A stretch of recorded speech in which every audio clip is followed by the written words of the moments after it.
Danicap. L'histoire débute dans une académie de magie où le talent magique est primordial. Notre héros, Will, n'a aucune aptitude et se demande comment un sans talent comme lui pourrait progresser dans une telle école.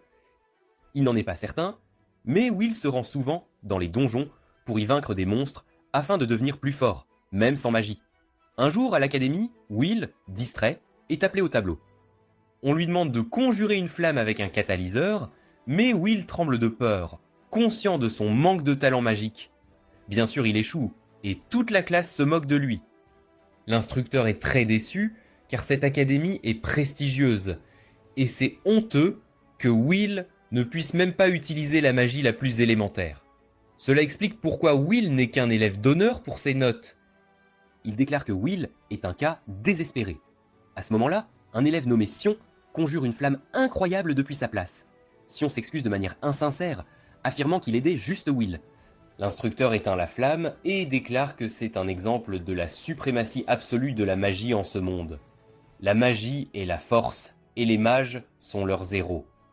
À l'académie, le talent magique d'un élève détermine son rang. Or, un élève sans talent, incapable de la moindre magie, n'a pas sa place dans une académie formant de puissants sages. Après le cours, Sion se moque de Will qui retourne au donjon, juste pour éliminer des petites frappes et grappiller des crédits. Une fille, Colette, intervient. Mais Sion ne comprend pas pourquoi une élève d'honneur le défend. Colette déclare que Will est le plus travailleur qu'elle connaisse, et elle refuse qu'on insulte son ami. Tous sont choqués de l'entendre, mais Sion souligne qu'il faut bien plus que du travail pour devenir un Magiavender. Will n'a aucune chance d'en devenir un, et Sion en a assez de perdre son temps avec un sans talent comme lui. Sion est d'accord avec l'instructeur, et dit à Will de quitter l'académie, mais Colette lui dit de dégager. Colette console Will en disant que leur professeur a tort, mais Will ne peut pas lui en vouloir, car il a raison. Will, avec son bagou, dit à Colette que tant qu'il a une beauté comme elle à ses côtés, le reste lui importe peu. Colette est très gênée et Will s'excuse, car on lui a appris jeune à complimenter les filles. Il ajoute que sa beauté est objective, ce qui la rend encore plus confuse.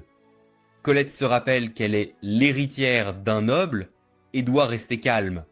Soudain, elle s'inquiète du silence de Will, qui explique qu'il admire simplement la beauté de la journée. Colette explique ensuite que les Magiavander, les sorciers les plus puissants, soutiennent le ciel. Il y a longtemps, les gens étaient piégés dans l'obscurité, ignorant même l'existence du ciel.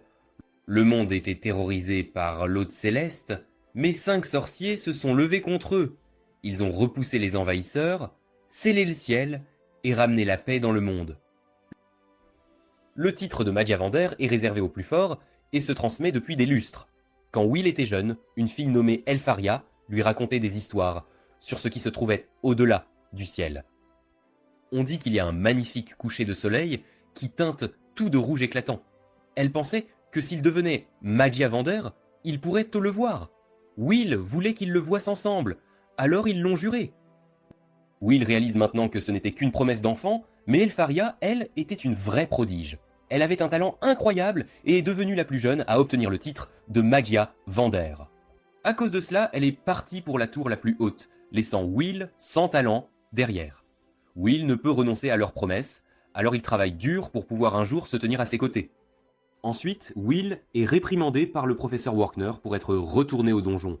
Le pire, c'est qu'il est allé au 7e étage, et Workner craint que Will ne perde la vie un jour. Will s'excuse et demande timidement ses crédits, ce qui énerve encore plus Workner. Will a pourtant éliminé un garde maléfique dans le donjon, alors Workner lui accorde 2 crédits. Will est fou de joie, et Workner est choqué qu'il n'ait pas renoncé à devenir un Magiavander. Will se demande ce qu'il y a de mal à cela. Alors Workner lui explique les difficultés à venir. Avant d'aller à la tour, Will devra accéder à l'institut supérieur. Pour cela, il devra maîtriser les 3 cursus. Les cursus sont l'écriture, la sorcellerie et la praxis. Il lui faudra 1 tonne de crédit dans les 3, mais Will ne peut pas utiliser la magie et il ne pourra jamais obtenir de crédit de sorcellerie. Will le sait bien, c'est pourquoi il se concentre sur la collecte de crédits de praxis dans le donjon. Malheureusement, Workner doit rappeler à Will qu'avancer par la praxis seul est impossible. Will est assez abattu, alors Workner lui remonte le moral en lui disant d'oublier de devenir un Magiavander. Au lieu de cela, il doit se soucier d'obtenir son diplôme de l'académie. Will n'a pas obtenu de crédit au dernier examen, ce qui signifie qu'il doit en gagner 4 d'ici la fin de la semaine.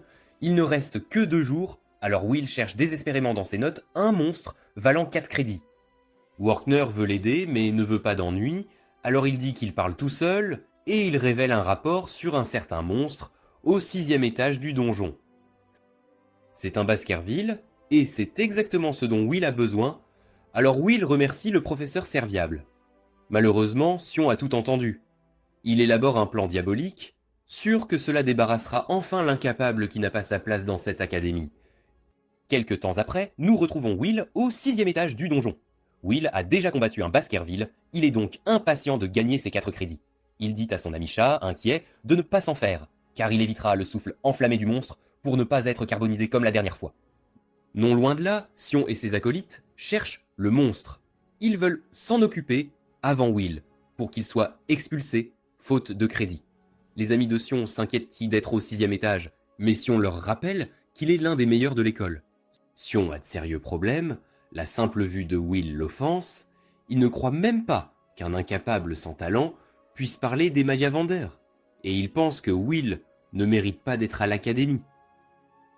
C'est alors que les choses prennent une tournure horrible. Le monstre éventre l'un des hommes de Sion. Cette chose est terrifiante. Le sang du jeune homme coule de ses poings, et l'ami de Sion hurle d'horreur. Will entend le cri, et se précipite, craignant que quelqu'un ne soit attaqué. Will fait preuve d'une vitesse incroyable, et arrive pour voir Sion en plein combat. Il est choqué de voir que le monstre est une sentinelle maléfique, n'en ayant jamais vu en personne. Cette bête est incroyablement dangereuse et vaut 10 crédits.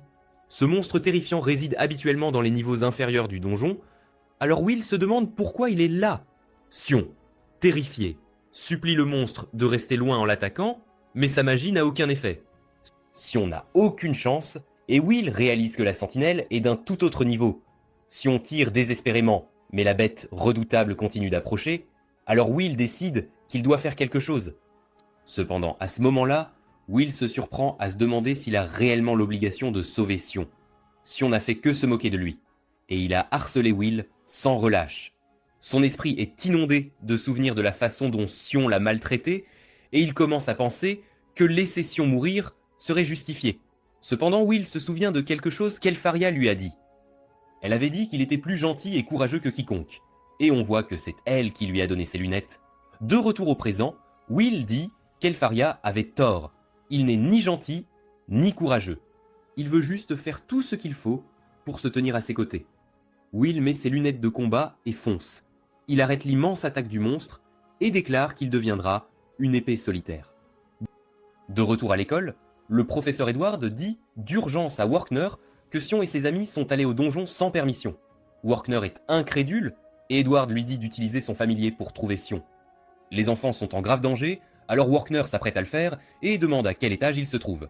Edward explique qu'ils sont allés au 6e étage et il est choqué quand Workner déclare que s'ils sont allés au 6e étage, il n'y a pas lieu de s'inquiéter.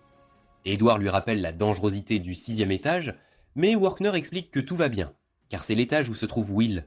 De retour dans le donjon, Will démontre son immense capacité de combat en repoussant la sentinelle et il parvient à lui trancher un doigt. La bête furieuse tente d'attaquer Will, mais le jeune homme est bien trop rapide. Will plane dans la grotte et dévie facilement les débris que le monstre lui lance. Finalement, Will monte sur le dos du monstre, et si on regarde, choqué, ne pouvant croire que c'est le même Will de l'école. Les professeurs observent le combat depuis une boule de cristal, et Edward n'en croit pas ses yeux concernant Will. Workner révèle alors que Will est une véritable exception. Il possède une force surhumaine qu'un mage n'aurait jamais, et un corps aussi robuste que celui des nains. Ce n'est pas tout, car il a aussi d'incroyables capacités d'observation qui lui permettent de saisir les stratégies d'un ennemi après les avoir vues une seule fois. Will le démontre en esquivant une attaque que le monstre vient d'utiliser, et il profite de cette ouverture pour lui trancher le bras. Workner admet que Will ne peut pas utiliser la magie, mais dans ce monde rempli d'utilisateurs de magie, Will est le seul et unique guerrier. Will prend maintenant l'épée géante du monstre, et alors que la bête devient furieuse, Will se prépare à une attaque. Sion n'a pas bougé d'un pouce pendant tout ce temps, stupéfait par la force de Will. La bête monstrueuse déchaîne une puissante attaque de rayon, mais Will l'arrête avec l'épée. Workner continue d'expliquer la puissance de Will en déclarant que son coup d'épée surpasse même la foudre. Will le prouve en tranchant le rayon du monstre, causant des dégâts massifs partout, et le monstre est complètement vaincu. Will montre de l'inquiétude pour Sion, mais Sion est si en colère qu'il se fait saigner de la bouche. Edward est tout aussi contrarié, refusant de croire que quelqu'un sans magie puisse la surpasser. Quelque temps après, Will retourne à l'académie et trouve Workner très en colère. Will a tout de même réussi à éliminer la sentinelle, alors il lui accorde officiellement 10 crédits. 5 ans plus tôt, on voit à quel point Will se sentait mal, tout le monde chuchotant derrière son dos. Il n'avait jamais entendu parler de quelqu'un incapable d'utiliser la magie comme lui, et tous se demandaient comment il était entré à l'académie de magie. Tous supposaient qu'il servait d'appât pour attirer son ami, Elfaria, à l'école. Elfaria était déjà devenue une Magia Vander à ce moment-là, alors les autres élèves supposaient qu'il serait renvoyé de l'académie. Will est allé rencontrer la directrice Coldron, et elle a mis un poignard dans sa main. Sans dire un mot, elle prépara une attaque, et Will passa à l'action. Il poussa Workner en sécurité, et avant même que Workner ne touche le sol, Will neutralisa l'attaque de la directrice avec juste un poignard. Coldron et Workner étaient absolument stupéfaits. La directrice ne put que rire de l'incroyable démonstration de compétence de Will. Workner fut alors choqué quand elle déclara que Will serait autorisé à continuer à fréquenter l'académie de magie. Workner lui rappela que Will était incapable d'utiliser la magie, mais Coldron était extrêmement intrigué par Will. Il était comme une épée qui aspirait à être une baguette. Étonnamment, Will semblait toujours malheureux. Il voulait juste savoir s'il pourrait gravir la tour en continuant ses études à l'académie, et s'il devenait fort, pourrait-il être avec Elfaria? Coldron lui donna de l'espoir en déclarant que s'il restait intrépide et fort, il pourrait atteindre son objectif. Après son départ, Coldron admit cependant qu'elle n'avait aucune idée de la fin pour Will, l'épée tentant de devenir une baguette. De retour au présent, Workner fait la leçon à ses élèves sur ce que signifie gravir la tour. Cela signifie généralement avancer à l'institut supérieur pour devenir l'un des Magia Vander. Pour atteindre le dernier étage comme eux, une personne doit être reconnue par le plus haut centre d'apprentissage. Il y a deux façons principales d'avancer, l'une est de créer un nouveau type de magie, et l'autre est de gagner au moins 7200 crédits à l'académie. Seuls de très rares individus ont pu créer une nouvelle magie, ce qui signifie que la majorité des étudiants comptent sur les crédits. Warner réprimande tous ses élèves car ils ne réussissent même pas assez bien pour obtenir leur diplôme, sans parler d'atteindre l'institut supérieur. Après le cours, Colette voit à quel point Will est épuisé, et elle mentionne que tout le monde parle de la difficulté du cours du professeur Workner. Workner est particulièrement dur avec Will, mais Will sait que c'est parce qu'il a complètement échoué en sorcellerie. Will refuse cependant de se laisser décourager, car il croit qu'être un échec ne signifie pas qu'il ne devrait pas continuer à travailler dur. Will est reconnaissant que Workner donne des cours supplémentaires à ses élèves, car certains professeurs comme Edward ne semblent pas s'en soucier. C'est alors que les deux entendent les amis de Sion raconter à tout le monde que Sion a vaincu une sentinelle maléfique tout seul. Ses amis admettent avoir été submergés par la bête, mais à leur réveil, Sion avait abattu la sentinelle. Tout le monde pense que Sion deviendra l'un des 3 meilleurs de l'école grâce à cela. Mais Sion est furieux, car il sait ce qui s'est réellement passé. Sion aperçoit Will, alors il se précipite vers lui et exprime avec colère son incrédulité. Will est censé être un incapable sans talent, mais il a réussi à se battre très bien. Colette interrompt l'altercation, mais Will ne lui dit rien de ce qui s'est passé. Dans le bureau de la directrice, Edward, en colère, exige que Will soit expulsé. Coldron souligne que Will est déjà dans sa 6e et dernière année à l'école, et qu'il serait cruel de l'expulser après tout ce chemin parcouru. Edward est furieux, car il ne pense pas que l'académie ait besoin de quelqu'un qui est un guerrier, et non un mage. Pouvoir surpasser la magie sans pouvoir l'utiliser est un blasphème pour lui. Coldron vérifie les notes de Will et explique qu'il excelle plus que tout le monde dans tout, sauf la magie, à tel point qu'il aura plusieurs voies à choisir en dehors de celle de Magia Vander. Elle déclare que l'académie a la responsabilité de former de grands érudits pour ce qu'elle appelle le jour fatidique. Cela ne fait qu'encourager Edward, alors il explique que le problème est que Will est déterminé à devenir un Magia Vander. Ce fait est clair pour tous, alors Coldron comprend son point de vue et déclare que Will devrait être testé. De plus, comme Edward a appris le secret de Will, elle lui demande d'administrer personnellement le test de Will. Si Will échoue au test d'Edward, elle confiera la question de son expulsion à Edward.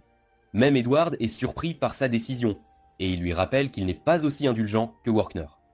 Coldron n'est pas inquiète, alors elle lui laisse le contenu de l'examen, et Edward affiche un sourire sinistre en partant. Mais quand il s'en va, on voit que Coldron est assez confiante, Elle veut qu'Edward teste Will aussi durement que possible pour qu'il voie la vérité par lui-même. Elle croit qu'Edward est le meilleur pour ce travail car il comprend les magia-vendeurs mieux que quiconque et c'est pourquoi on l'appelle le mage vipère noir. Ailleurs, Will s'excuse auprès de Colette car elle doit toujours l'aider à faire des choses magiques qu'il ne peut pas faire lui-même, comme ouvrir son casier verrouillé par magie. Colette ne s'en soucie pas, mais elle remarque qu'il garde toujours son épée dans son casier. Will explique qu'il le doit, car il n'a jamais eu la permission de la porter sur le campus. Au bureau d'études, Will rédige un rapport sur l'une de ses batailles préférées. Des nains furent effacés d'un autre monde, et ils furent sévèrement maltraités. Ils étaient surmenés et même traités pire que les elfes. À cause de cela, ils levèrent une armée et menèrent à la guerre. Colette souhaite qu'il ne travaille pas si dur, mais Will explique que s'il perd ne serait-ce qu'un crédit, il ne pourra pas accéder à l'institut supérieur. Ce rapport n'est pas si mal, car il peut comprendre ce que ressentaient les nains. C'est parce que même face à la magie la plus puissante, ils ont continué à se battre.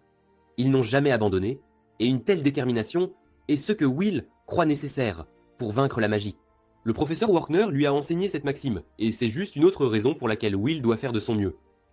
Colette remarque alors que Will a un cheveu blanc. Il refuse son offre de le lui arracher, mais elle insiste. C'est alors qu'Edward les interrompt et ordonne à Will de le suivre à la salle des sorts. Edward explique qu'il ne peut pas permettre à Will de continuer à échouer en sorcellerie, il a donc décidé de lui donner une leçon supplémentaire. Will est choqué et Edward lui dit d'être reconnaissant.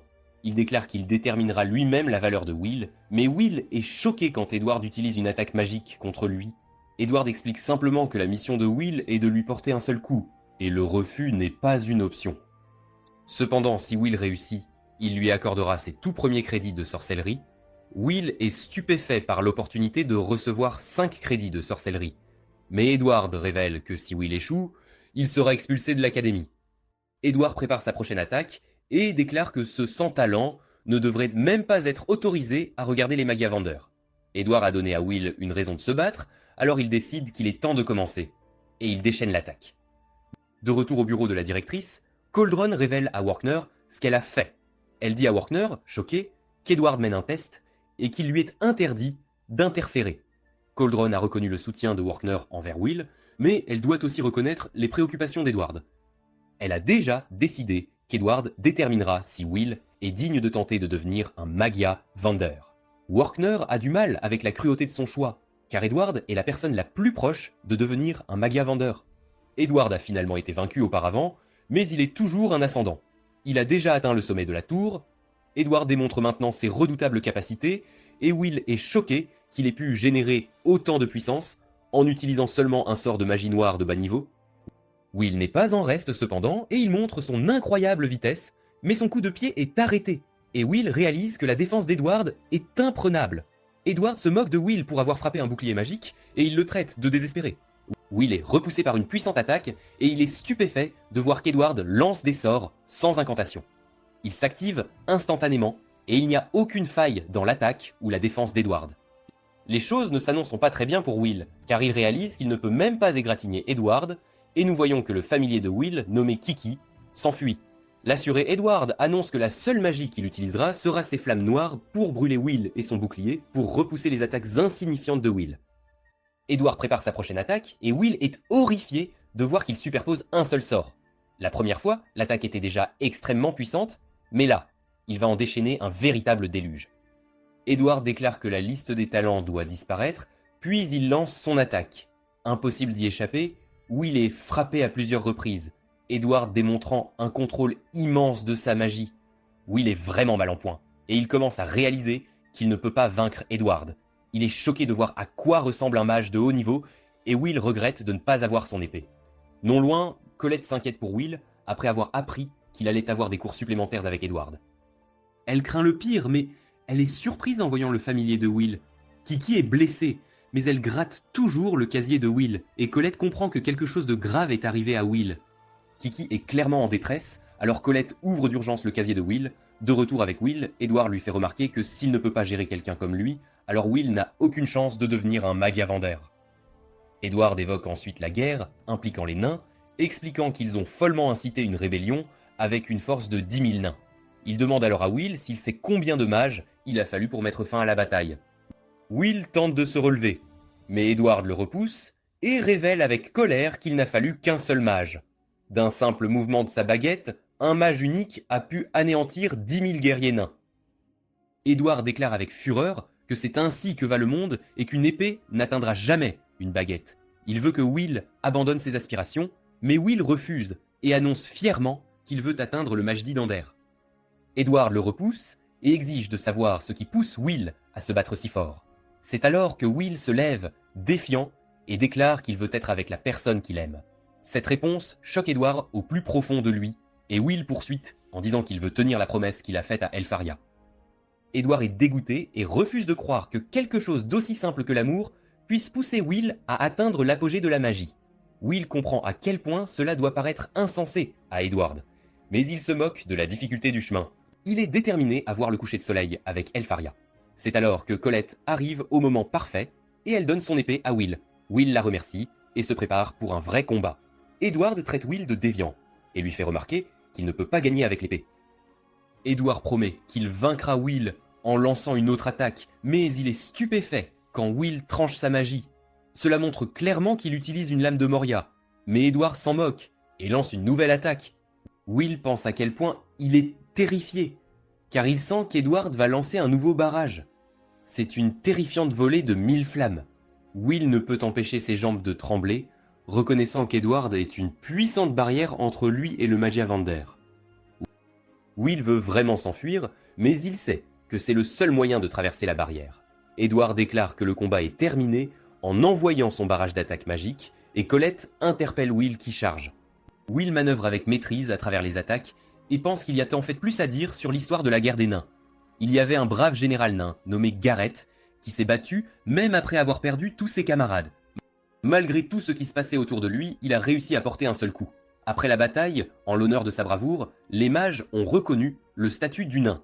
C'est alors que Will lance une brique sur la barrière d'Edward, et elle se brise en 1000 éclats. Will s'envole alors, déclarant que l'histoire naine est un exemple d'épée qui voit une baguette et l'atteint. Will utilise le plafond comme tremplin, et il se projette à travers la barrière d'Edward en la tranchant. La bataille atteint alors sa conclusion dramatique, alors que les deux combattants pointent leurs armes l'un vers l'autre. Edward est alors stupéfié et furieux quand il réalise que Will l'a coupé. Il s'éloigne, mais il déclare aussi que Will est récompensé de 5 crédits. Colette se précipite pour voir Will, mais il est complètement épuisé. Coldron est très impressionné par Will, et Werkener souligne que Will a choisi de plonger directement dans le barrage d'Edward. Il s'est caché et a attaqué depuis un angle mort, d'en haut. Ce n'est pas tout, car Coldron souligne que Will a utilisé une frappe assez puissante pour briser le bouclier d'Edward.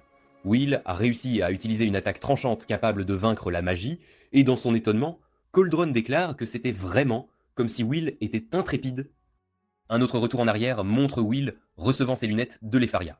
C'est là qu'elle lui a dit son dernier adieu, et Will a déclaré qu'il atteindrait la tour, lui aussi. Même s'il ne peut pas utiliser la magie, et même si tout essayait de les séparer, Will a juré de venir la chercher quoi qu'il arrive.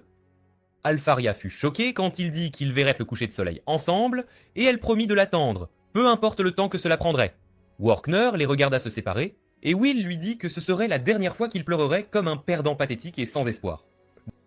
De retour au présent, Will se décrit comme un sans talent, un rat de bibliothèque qui n'excelle qu'en écriture. Will est un étudiant, mais aussi un travailleur acharné.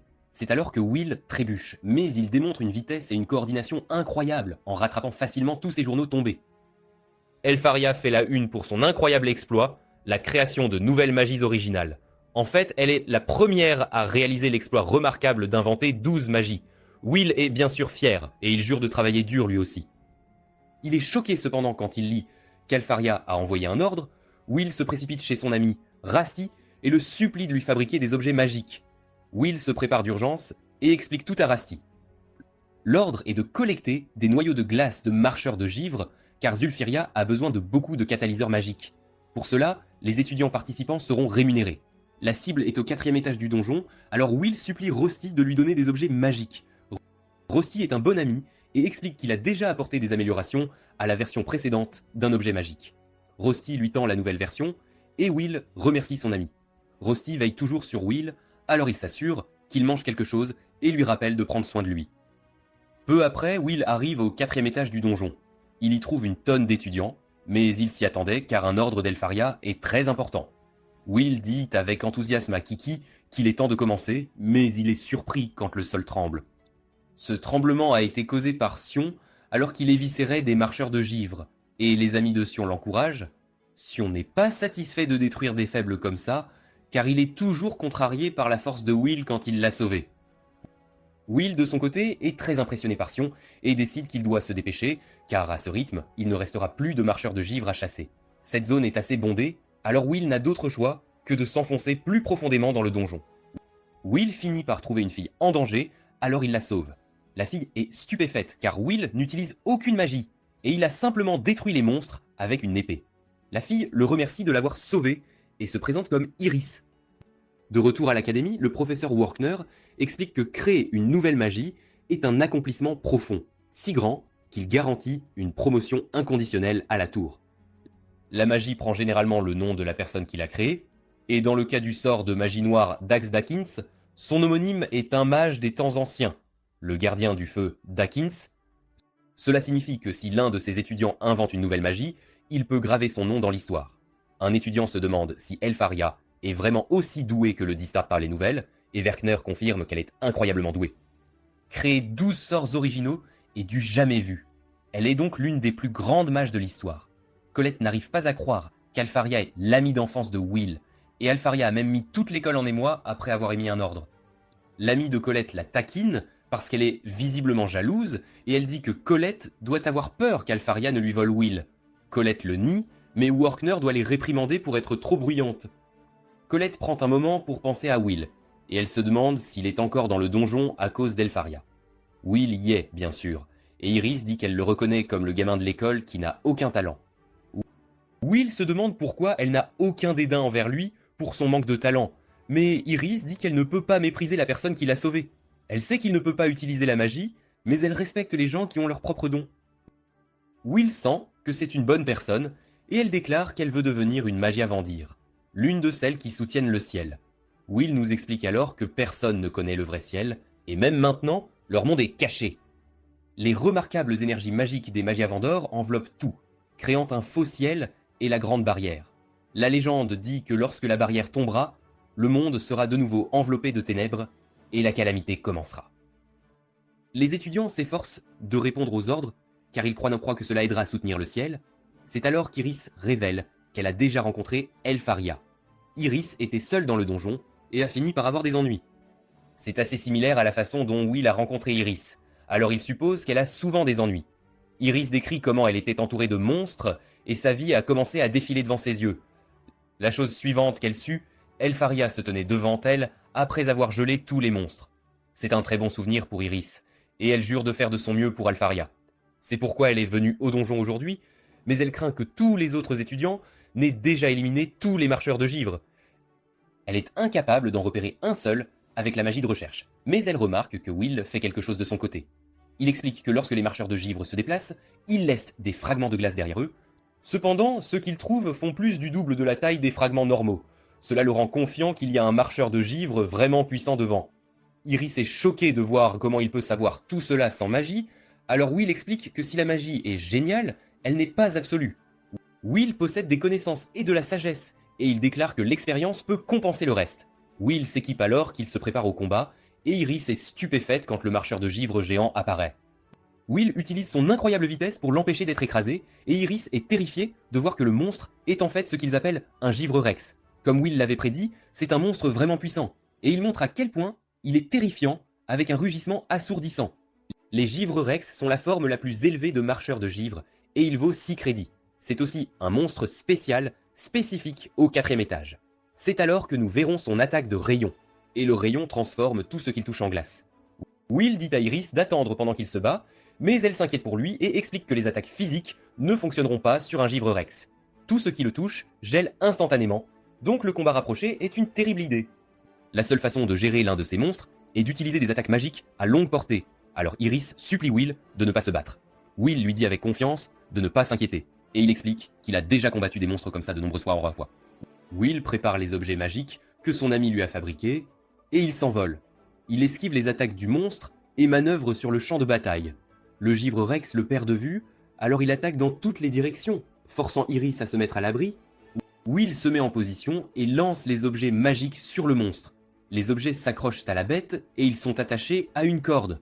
La bête essaie de frapper Will avec son rayon, mais c'est inutile car Will est déjà en mouvement. Will utilise sa vitesse folle pour éviter d'être attaqué et il enroule la corde tout autour de la bête. Le givre Rex continue d'essayer d'attaquer, mais Will a déjà fini de le couvrir de cordes et il pense que les monstres givre Rex sont faibles face aux attaques de feu et explosives. Le givre Rex utilise son attaque la plus puissante pour geler tout ce qui l'entoure et il commence à transformer Will en glace. Mais il est trop tard, car les préparatifs de Will sont terminés. Il utilise l'appareil à son poignet pour créer une flamme et il enflamme la corde.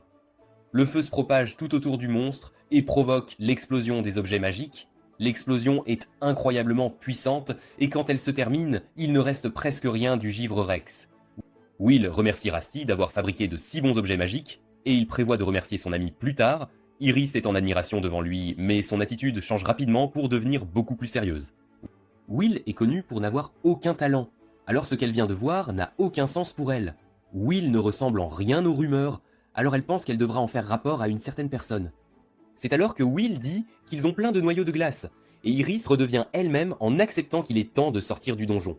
Seule Iris montre son vrai visage, et elle pense à quel point Will était impressionnant quand il a utilisé sa créativité pour compenser son incapacité à utiliser la magie. Il a aussi un flair pour la bataille, soutenu par l'expérience. Elle détermine que s'il n'est pas un mage, il est définitivement un puissant guerrier. C'est alors qu'Iris rencontre de manière choquante les 10 Magiavander. Ils tenaient une réunion sur la nécessité de trouver davantage de jeunes pousses prometteuses pour le jour fatidique, car ils ne pouvaient pas permettre que ce qui était écrit dans les légendes se réalise. Iris est connue comme la guetteuse, et il lui demande si elle a trouvé quelque chose d'utile. Iris révèle qu'elle a trouvé un prospect intéressant, un guerrier sans talent, nommé Will, qu'elle recommande maintenant pour un poste dans la tour. Certains Magiavander pensent que c'est une terrible idée, mais le gars aux cheveux blancs, nommé Zayo, pense que ce serait intéressant. Certains d'entre eux supposent Bétieux que Will leur serait inférieur. Mais Zio dit qu'il accepterait n'importe qui, tant qu'il est utile. Eleanor le traite de barbare, mais un gars nommé Cariote l'empêche de se battre.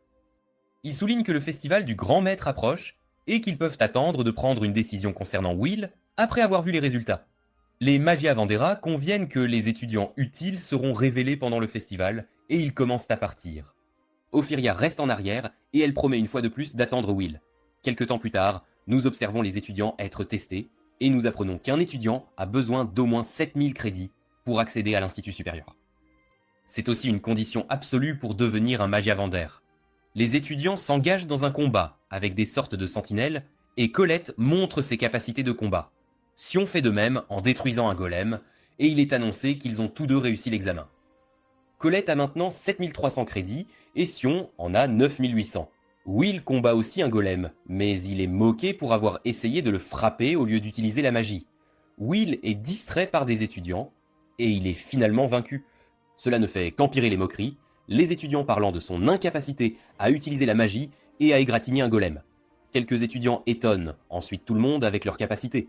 La fille s'appelle Liana, et le garçon est Wignol. Leur magie est très impressionnante, et ils défont facilement un golem. Ils réussissent tous deux l'examen, et chacun d'eux a maintenant un total de 10 020 crédits. Un autre gars s'avance et utilise de la magie de glace pour attacher des cristaux de glace à plusieurs golems. Ces éclats se transforment en fleurs de glace, et le gars gèle facilement plusieurs de ses golems. Ce gars s'appelle Julius, et les autres étudiants sont étonnés qu'il ait même gelé leur golem. Julius réussit l'examen comme les autres meilleurs étudiants, mais il a 10 050 crédits. Julius déclare la guerre aux autres meilleurs étudiants, et ils utilisent donc leur capacité pour détruire sa fleur de glace en acceptant son défi. Tous les autres étudiants sont en admiration devant ces trois-là, car il est déjà confirmé qu'ils iront à l'Institut supérieur. Ils sont aussi les seuls avec plus de 10 000 crédits.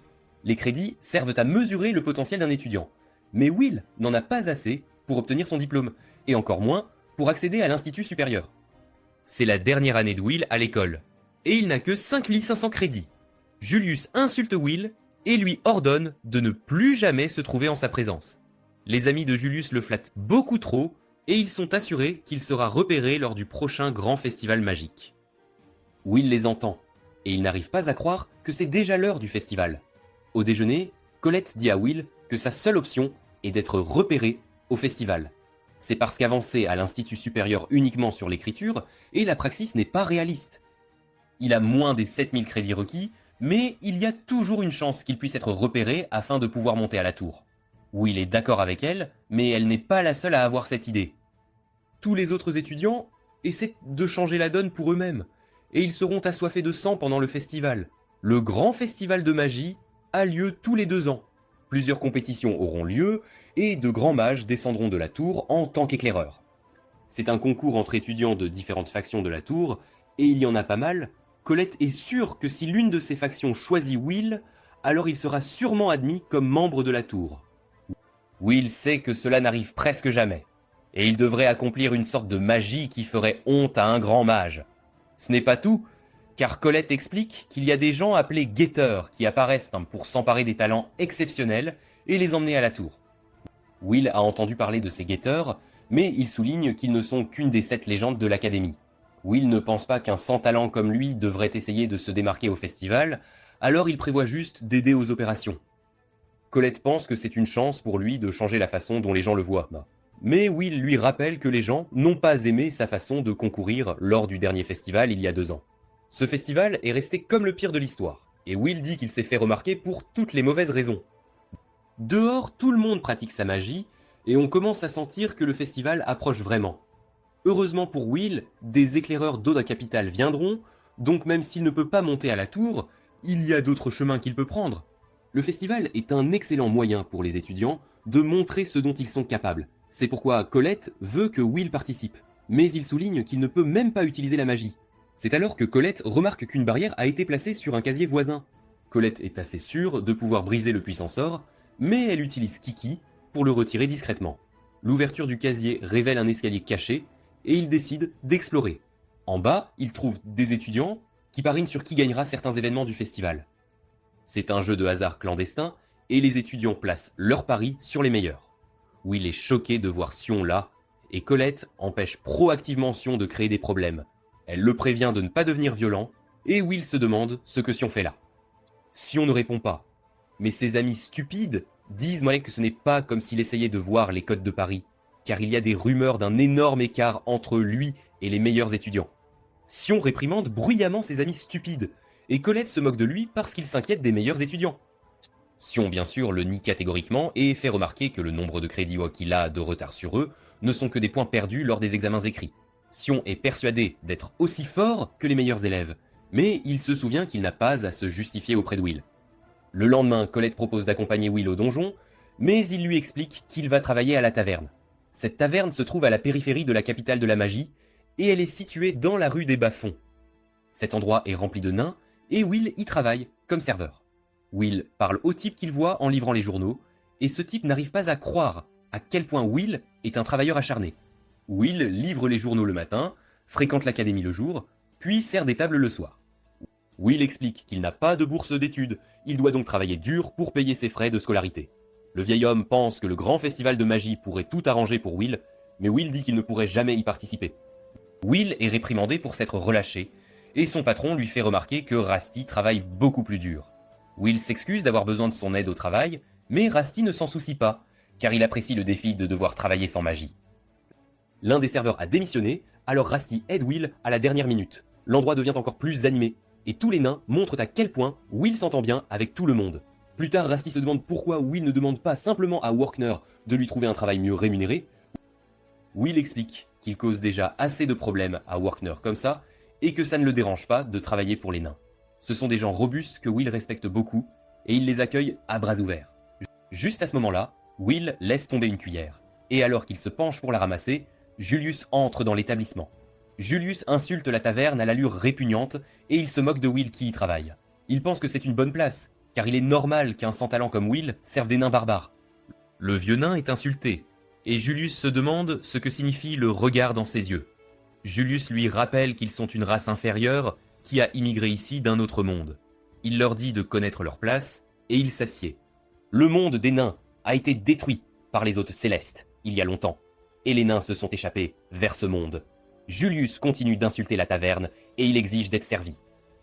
Contrairement aux elfes, les nains sont traités avec mépris, et si un nain venait à porter la main sur un mage, son statut serait instantanément en danger. Les tensions montent alors que le vieux nain est clairement contrarié, et Rusty apporte de la nourriture à Julius. Julius et ses amis insultent la nourriture, pensant qu'elle ne plairait qu'à un barbare. Julius traite ensuite les nains de sales bêtes et leur dit à tous de quitter son pays. La bande d'insolents rit de bon cœur, mais Rossi remarque que Will est devenu très sérieux. Julius et ses amis pensent qu'à ce que Will est là pour les servir, mais Will exige qu'ils retirent tout ce qu'ils ont dit. Julius est agacé par lui, mais Will explique qu'il y a en fait beaucoup de sens derrière la nourriture naine. Will déclare que ce n'est pas quelque chose qui devrait être moqué, et tout le monde regarde sous le choc. Julius fait remarquer grossièrement qu'aucun d'entre eux ne peut utiliser la magie, et explique que si quelque chose est dégoûtant, il le qualifiera de dégoûtant. Julius donne ensuite un coup de pied dans la nourriture, la projetant sur Will, et ses amis disent à Will de ne pas avoir d'idée de riposter. Ces idiots s'en prennent juste à la mauvaise personne, et Will met instantanément KO les deux amis de Julius. Will les a mis inconscients d'un seul mouvement, et il dit à Julius que la sauvagerie entre eux est plus insensée que celle des nains. Julius devient furieux et explique qu'il n'a pas subi une humiliation pareille depuis très longtemps. La rage de Julius se manifeste dans sa puissance alors que la pièce commence à geler. Il avertit Will qu'il vient de s'en prendre à la pire personne possible, et Will parvient à peine à esquiver l'attaque dangereuse de Julius. Les choses s'intensifient, et Julius réussit à plaquer Will contre le mur. Julius utilise ensuite sa baguette pour provoquer Will, en poussant l'une de ses fleurs de glace, mais il est choqué de voir que Will est toujours provocateur. Julius décide qu'enfermer Will dans la glace ne suffira pas à l'apaiser, car personne n'est là pour le voir. Il exige que Will participe au grand festival de magie, afin de pouvoir l'humilier devant tout le monde. Will détruit une partie de la glace de Julius et déclare qu'il participera au festival. Le vieux nain essaie d'arrêter Will, mais Rasty peut dire qu'il est bien trop tard, car Will est vraiment en colère maintenant. Julius déclare qu'il vaincra Will et s'assurera qu'il ne pourra plus rester à l'académie. Will en a assez de ce type et lui dit qu'il devra s'excuser auprès de ses amis une fois qu'il l'aura battu. Quelque temps plus tard, le directeur prononce un court discours et annonce le début du grand festival de magie. Les éclaireurs de la faction du feu sont invités à rester à l'affût afin de trouver un diamant brut parmi tous les participants. Les spectateurs regardent ensuite les participants monter sur des dracofeux pendant l'un des matchs. Les spectateurs sont émerveillés par la course intense, mais il est assez clair pour eux que Liana va gagner. C'est ce qu'on attend de celle qu'ils appellent Mademoiselle Parfaite, car elle est au sommet de l'école. Le directeur Coldron observe la foule et est ravi de voir que des éclaireurs sont mêlés à la foule, les yeux brillants. Iris fait remarquer que les mages venant de l'extérieur de la tour créent toujours une certaine tension. Les éclaireurs ont maintenant leur propre compétition pour trouver les étudiants les plus prometteurs de l'académie. Liana, bien sûr, remporte la course aérienne en un temps record, et c'est sa deuxième victoire consécutive. Iris dit qu'elle doit partir pour l'instant car elle a du travail à faire. Iris change ensuite de personnalité pour dire qu'il y a une certaine personne qu'elle doit encourager. Non loin de là, Sion se prépare pour son match et pense qu'il ne peut pas laisser tomber une fille en détresse. Un retour en arrière montre Colette lui demandant de l'aide même si elle détestait ça. Colette lui a demandé de rejoindre son équipe et Sion a accepté. Sion se précipite maintenant pour la retrouver et il pense que Colette a dû enfin réaliser qu'il est un meilleur partenaire que Will. Sion est alors, bien sûr, choqué de voir que Will fait aussi partie de leur équipe. Pour participer au match d'attaque de la couronne du festival, chaque équipe doit avoir au moins 21 000 crédits combinés. Donc pour que Will puisse concourir, leur seule option était d'inviter Sion. Sion refuse d'aider un sans talent, et il se demande pourquoi Will essaie de participer à un événement de haut niveau en premier lieu. Juste à ce moment-là, Sion ressent des frissons dans le dos, alors que Julius entre dans la pièce. Will lance un regard froid, et Sion réalise que ce n'est pas destiné à lui. Colette révèle alors à Sion que quelque chose s'est passé entre Julius et Will.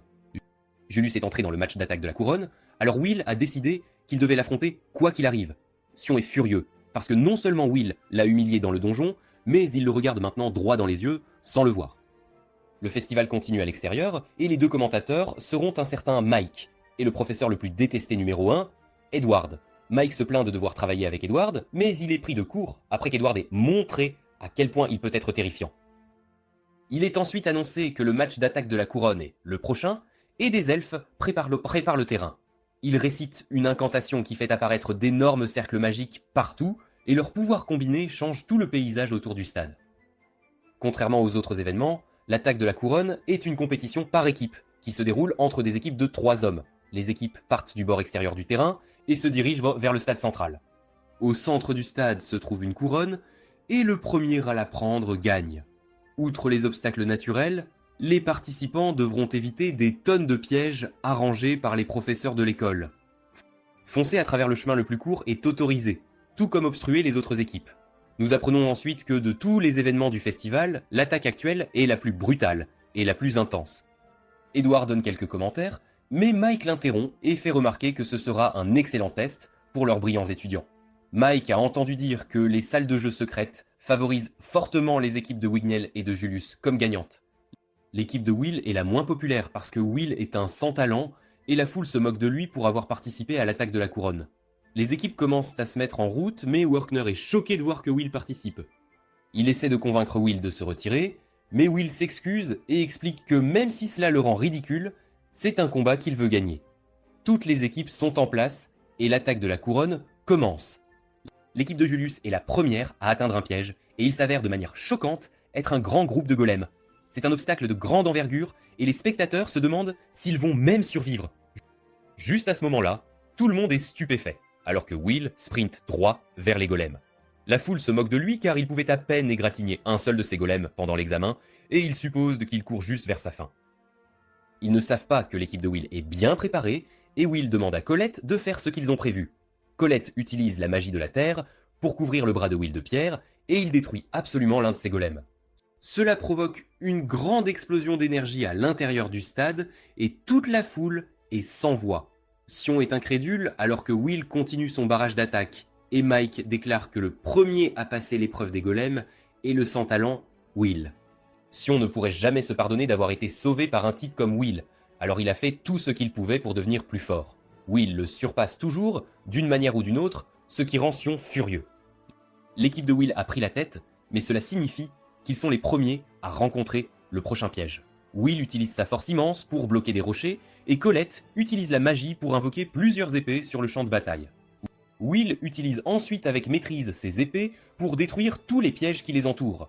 L'un de ces pièges reste, mais Will le détruit rapidement aussi. Mike annonce qu'ils ont passé le deuxième piège, et il est émerveillé par ce cheval noir que l'équipe de Will s'est avéré être. La foule refuse de croire que Will est derrière ses exploits incroyables, et ils supposent que tout cela est dû à la magie de Colette. Les éclaireurs, eux, savent mieux, car ils peuvent dire que Will a une capacité élite à détecter et contrer les pièges. Edward intervient pour faire remarquer que les mouvements de Will sont ceux de quelqu'un qui passe tout son temps dans le donjon. Edward loue Will pour ses connaissances et son expérience, tout en louant également ses réflexes incroyables. La foule est toujours sceptique, mais Iris encourage Will quand même. Une équipe refuse de prendre du retard sur celle de Will, mais elle finit par tomber dans un piège de plantes sauvages. Tout le monde fait de son mieux pour avancer. Mais les pièges sont impitoyables. L'équipe de Will a une avance considérable. Alors Mike se demande si Will, le sans talent, sera vraiment le premier à atteindre le stade. Non loin de là, Julius entend l'agitation venant du stade, alors il se demande ce qui se passe. Il vient de finir de détruire un piège, et son équipe l'informe que Will est en tête. Ils craignent que Will ne gagne. Mais Julius n'est pas inquiet le moins du monde, et il dit à son équipe qu'il s'en occupera. Peu de temps après, Mike annonce que l'équipe de Will a atteint la zone finale, appelée les Bois Enchantés. Ici, Will est confronté à un piège de cercle en chaîne, mais il utilise simplement une épée pour couper les cercles afin qu'ils se dirigent les uns vers les autres. Les cercles se détruisent mutuellement, et Mike est émerveillé par l'imperturbabilité de Will. Edward était celui qui avait mis en place le champ de mine magique, il n'a donc aucun commentaire sur le fait que Will l'ait passé. Will charge en avant, mais il sait que plus il se rapproche du stade, plus il sera probable qu'il rencontre d'autres équipes. Cela signifie que le vrai combat entre eux aura lieu dans la mer d'arbres. L'équipe de Will est en tête, alors il décide de tendre une embuscade et d'attendre Julius. Cependant, juste à ce moment-là, Will est étroitement empalé par un éclat de glace. Colette est choquée de voir que Julius est arrivé là avant eux, d'une manière ou d'une autre, et Will se demande si son équipe se cache quelque part. Julius attaque ensuite avec un barrage d'éclats de glace, alors Will se rappelle de se concentrer. Will se prépare à attaquer, mais tout le monde est stupéfait lorsque Sion balaye toute la glace avec ses flammes. Sion commence une incantation, et Colette peut dire à quel point ce sera dangereux, alors elle supplie Will de s'éloigner. C'est trop tard, cependant, car Sion termine avec colère la préparation de son attaque, et Colette doit rapidement protéger Will d'être touché par elle. L'attaque cause des dégâts massifs, et l'onde de choc peut être ressentie même au stade. Will n'a aucune idée de ce qui vient de se passer, et il est horrifié par les dégâts que l'attaque a causés. Sion dit à Julius de partir car il est juste en travers du chemin, et Colette réalise que Sion visait à la fois Julius et Will. Sion explique qu'il avait été gentil jusqu'à présent, mais qu'il est maintenant temps pour lui d'obtenir ce qui lui est dû. Sion exige que Will le combatte, mais Will est absolument stupéfait. Will veut savoir pourquoi Sion est si contrarié, mais Sion lui dit simplement qu'il n'a pas besoin de raison pour l'écraser. Colette essaie d'arrêter Sion, mais Julius arrête son mouvement avec un mur de glace. Will s'inquiète lorsque Julius l'attaque, mais il doit se défendre contre Sion. Les attaques de Sion désarment Will, alors Will essaie de lui rappeler que ce n'est pas le moment de se battre entre eux. Sion refuse d'écouter cependant, et il dit juste à Will de ramasser son épée. Will voit qu'il n'a pas d'autre choix, alors il lève son épée et se prépare au combat. Nous avons ensuite un aperçu du passé du point de vue de Sion. Sion était dégoûté par la simple vue de Will, parce qu'il a toujours été un pathétique sans talent. Sion ne pouvait pas supporter de le voir tous les jours, alors il a décidé de prendre les choses en main et de rendre Will moins pénible à regarder. Sion a retiré une méchante note que quelqu'un avait mise sur son dos et a dit à Will qu'il lui permettrait d'être son subordonné. Sion s'est fâché quand Will l'a ignoré, mais il a rapidement vu à quel point Will était devenu sans émotion. Will a froidement dit à Sion de s'éloigner de lui, et Sion méprise Will depuis ce jour. De retour au présent, Will court se mettre à l'abri, alors que Sion déchaîne sa rafale d'attaque. Sion démontre le contrôle immense qu'il a sur le feu, en réussissant à attraper Will avec. Will se libère, mais Sion continue d'attaquer. Sion insulte ensuite Will pour sauter partout comme un animal sauvage, qui ne se soucie que de sa survie. Il exige que Will l'attaque en retour, mais Will refuse. Sion continue de le lui exiger, mais Will essaie de faire remarquer qu'ils sont dans la même équipe. Ce qui est le plus important cependant, c'est que Will veut tenir sa promesse aux nains. Il ne peut donc pas se permettre de combattre Sion, en ce moment. Cela bien sûr contrarie Sion encore plus, et Will commence à se demander si combattre Sion est vraiment son seul choix. Mike et le public sont choqués de voir les coéquipiers se battre, et Mike se tourne vers Edward pour entendre son avis sur la situation. Edward dit que se battre entre membres d'une équipe est hors de question quelle que soit la raison. Non seulement cela ruinera leur chance de gagner le match, mais cela aura aussi l'air très mauvais aux yeux des personnes qui les observent. Edward qualifie cela de vraiment déplorable, mais Mike est stupéfait de voir à quel point Edward a l'air heureux en disant cela. Les éclaireurs sont déçus, car Sion montrait beaucoup de potentiel en termes de notes, mais son comportement pendant le match leur fait réaliser qu'il n'est encore qu'un écolier. Rossi s'inquiète pour Will, et Iris sort de nulle part pour se présenter. Iris se décrit comme la personne qui peut s'entendre avec n'importe qui, et elle continue d'encourager Will. Rossi ne pensait pas qu'Iris était le genre à encourager quelqu'un, alors Iris explique qu'elle n'était pas vraiment intéressée par Will quand elle a entendu parler de lui pour la première fois. Après l'avoir rencontré cependant, elle se considère comme bénie. Rossi voit qu'il y a beaucoup de gens qui semblent se soucier de Will, et cela inclut Colette. De retour au combat, Colette détermine qu'elle doit se dépêcher d'arrêter Will et Sion de se battre.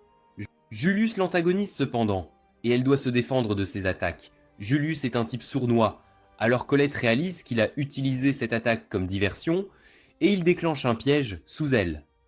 Jastant tout le monde dans le Colisée est stupéfait quand il voit qu'il y a plusieurs Julius partout sur le champ de bataille. Julius a intercepté toutes les autres équipes aussi, et Wigniel est impressionné qu'il ait pu mener à bien sa déclaration de guerre. Julius dit qu'il le détruira avec son arme secrète, mais il est choqué quand Wigniel révèle qu'il attendait de lui rendre sa fleur. Cette fleur détruit Julius, mais ce n'était qu'un clone, et Wigniel est impressionné de voir que Julius avait un tour comme ça dans sa manche. C'est à s'y attendre cependant, car Julius a le potentiel de devenir un Magiavander. Mike perd la tête car il ne peut même pas expliquer ce qui se passe, mais il attribue à Wigniel le mérite d'avoir neutralisé Julius. Une éclaireuse de la faction Elfe évalue la situation, mais elle considère simplement Wigniel comme moyen. Il ne dépasse ni ne déçoit les attentes. Cette dame nommée Shalia est une sérieuse introvertie cependant, alors elle veut se précipiter chez elle avant de mourir d'être à cet énorme événement. Tous les autres, dans ce stade, se demandent si le vainqueur de la compétition se résumera à Julius et Wigniel. L'équipe de Will était vraiment proche, mais ils ont ruiné leur chance en se battant entre eux. Les amis de Sion savent que Sion déteste Will, mais jeter le match à cause de ça ne lui ressemble pas. Sion va trop loin en essayant de faire expulser Will de l'académie, mais l'un de ses amis pense que Sion a une bonne raison. Un autre retour en arrière montre Will se faisant intimider sans relâche, et il se demandait pourquoi tout le monde aimait tant le tourmenter. Ses camarades de classe pensaient si peu de lui, mais Will savait mieux que quiconque à quel point il était un échec. Will savait que ce serait trop égoïste de souhaiter qu'il l'accepte simplement, alors au moins, il voulait juste qu'il le laisse pas tranquille, C'était l'état d'esprit de Will quand il a rejeté l'offre de Sion de le prendre sous son aile. Avec tout le monde qui le tourmentait, Will a décidé qu'avant tout, il devait se concentrer pour arriver à Elfaria. Tout comme à l'époque, Sion attaque Will et il commence avec colère une autre incantation. Cela permet à Sion d'invoquer un faucon fait de flammes et Will se demande si c'est un gardien. Ce gardien détruit presque Will, mais il esquive avec maîtrise tout en coupant l'une de ses ailes et il profite de l'occasion pour s'en prendre à Sion. Malheureusement, l'oiseau de feu a une régénération à grande vitesse, il faudra donc détruire son noyau. Les gardiens sont généralement utilisés pour défendre pendant que son utilisateur lance un sort, mais cet oiseau de feu attaque de toutes les directions. La bataille s'intensifie, et elle commence à peser lourdement sur les deux combattants. Personne n'est plus choqué qu'Edward, alors qu'il réalise que Sion a dépassé le niveau étudiant. Non seulement il peut utiliser un sort de feu de haut niveau, mais il a même invoqué un gardien. Avoir un contrôle magique aussi précis est incroyable, et les éclaireurs de la faction du feu l'ont également remarqué. Leurs rapports disent que Sion a beaucoup de potentiel, mais il reste derrière Lyanna et le reste du top 3. Le fait qu'il soit toujours mis de côté leur fait juste réaliser que Sion a un sérieux complexe d'infériorité, et c'est pourquoi on ne peut jamais savoir quels étudiants auront un potentiel caché. Le chef éclaireur dit aux autres de faire leur rapport à leur chef, car ce festival a un groupe d'étudiants étonnamment bon. Will est complètement épuisé à ce stade, et il reconnaît que Sion est devenu beaucoup plus fort.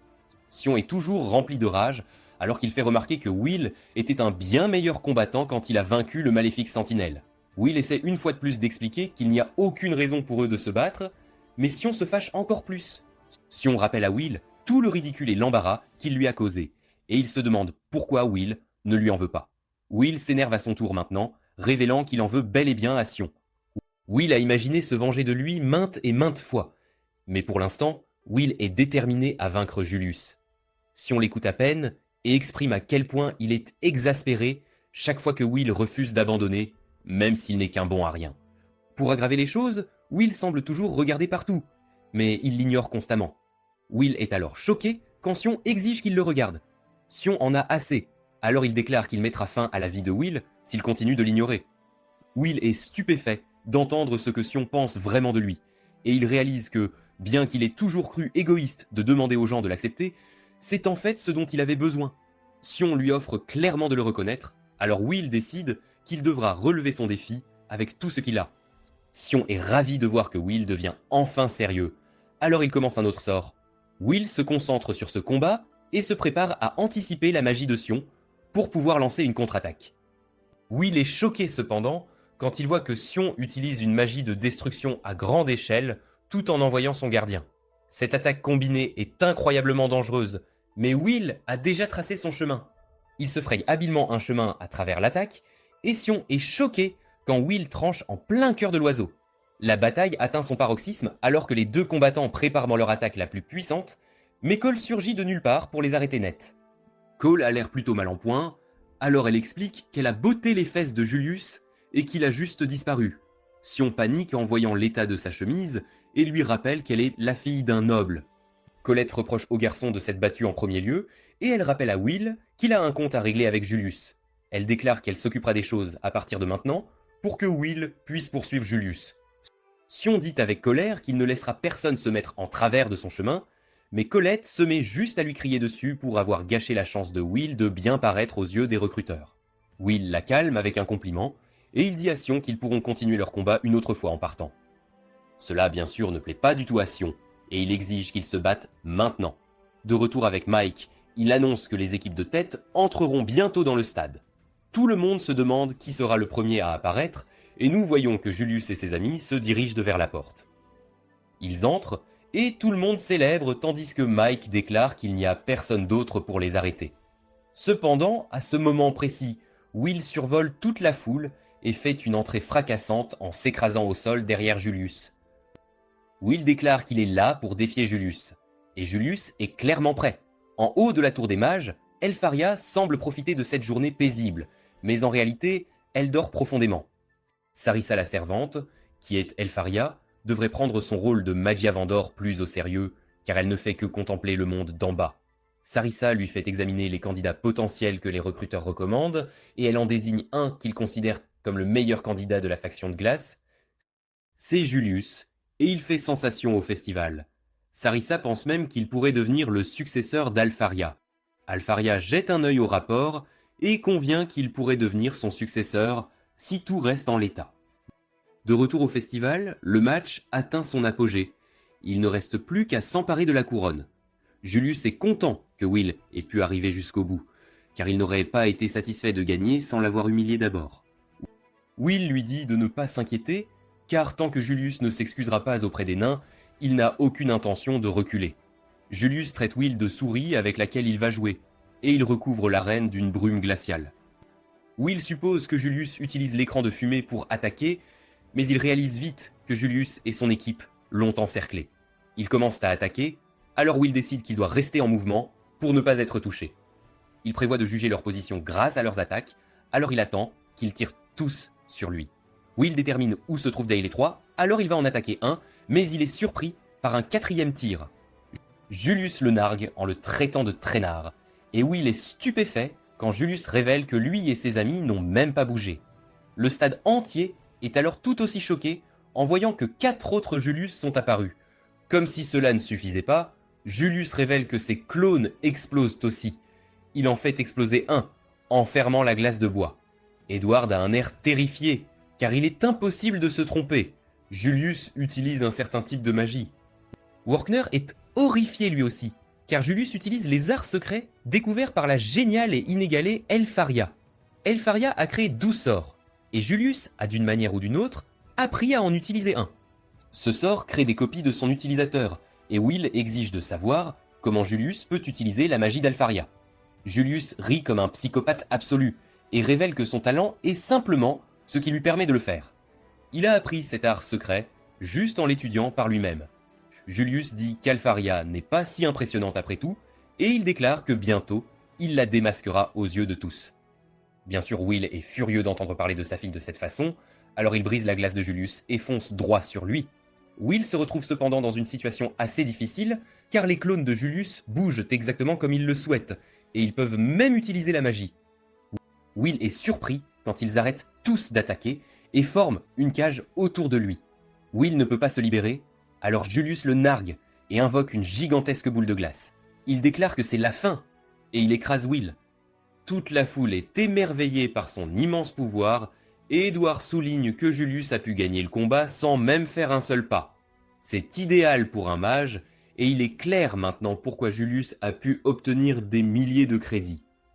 Julius profite de ce moment pour s'adresser aux recruteurs, et il souligne à quel point il est impossible de le vaincre après avoir appris l'un des arts secrets d'Elfaria. Julius dit qu'il leur prouvera qu'il mérite d'être le successeur d'Elfaria, et la foule éclate en acclamations. Iris estime que Julius faisait juste un spectacle pour les recruteurs, et qu'il a juste utilisé Will, qui est aussi rapide et agile qu'un monstre. Iris en sait plus, elle dit que ce n'est pas fini, et Rossi dit que Julius aurait l'air d'un vrai idiot s'il ne gagne pas après tant de fanfaronnades. Ils semblent tous deux savoir quelque chose, mais tout le monde est choqué quand Will brise l'énorme rocher de glace de Julius. Will remercie Julius de l'avoir aidé à se calmer, car il s'emporte toujours quand il s'agit d'Alfaria. Julius est déterminé à humilier Will, alors il attaque de nouveau, mais Will esquive facilement cette fois. Tandis qu'il élimine les amis de Julius, Will explique que Julius n'a pas perfectionné le sort d'Alfaria. La foule est stupéfaite, et Edward réalise que Will s'est juste frappé pour obtenir un avantage, comme lors de leur précédent combat. La foule est confuse quand les clones de Julius commencent à se désintégrer, et Will révèle que Julius n'a pu contrôler ses clones qu'avec l'aide de ses amis. Cela signifie que Julius ne peut utiliser la magie d'Alfaria que brièvement. Will dit qu'il n'a aucun droit d'être le successeur d'Alfaria, et Julius entre en rage. Nous revenons sur Alfaria après qu'elle ait été d'accord avec la servante Sama sur le fait que Julius soit son successeur. Cependant, elle dit que ce n'est pas un successeur qu'elle désire.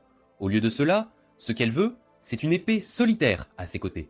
Will explique que si les gardiens agissent d'eux-mêmes, les clones que Julius utilisait doivent être activement contrôlés.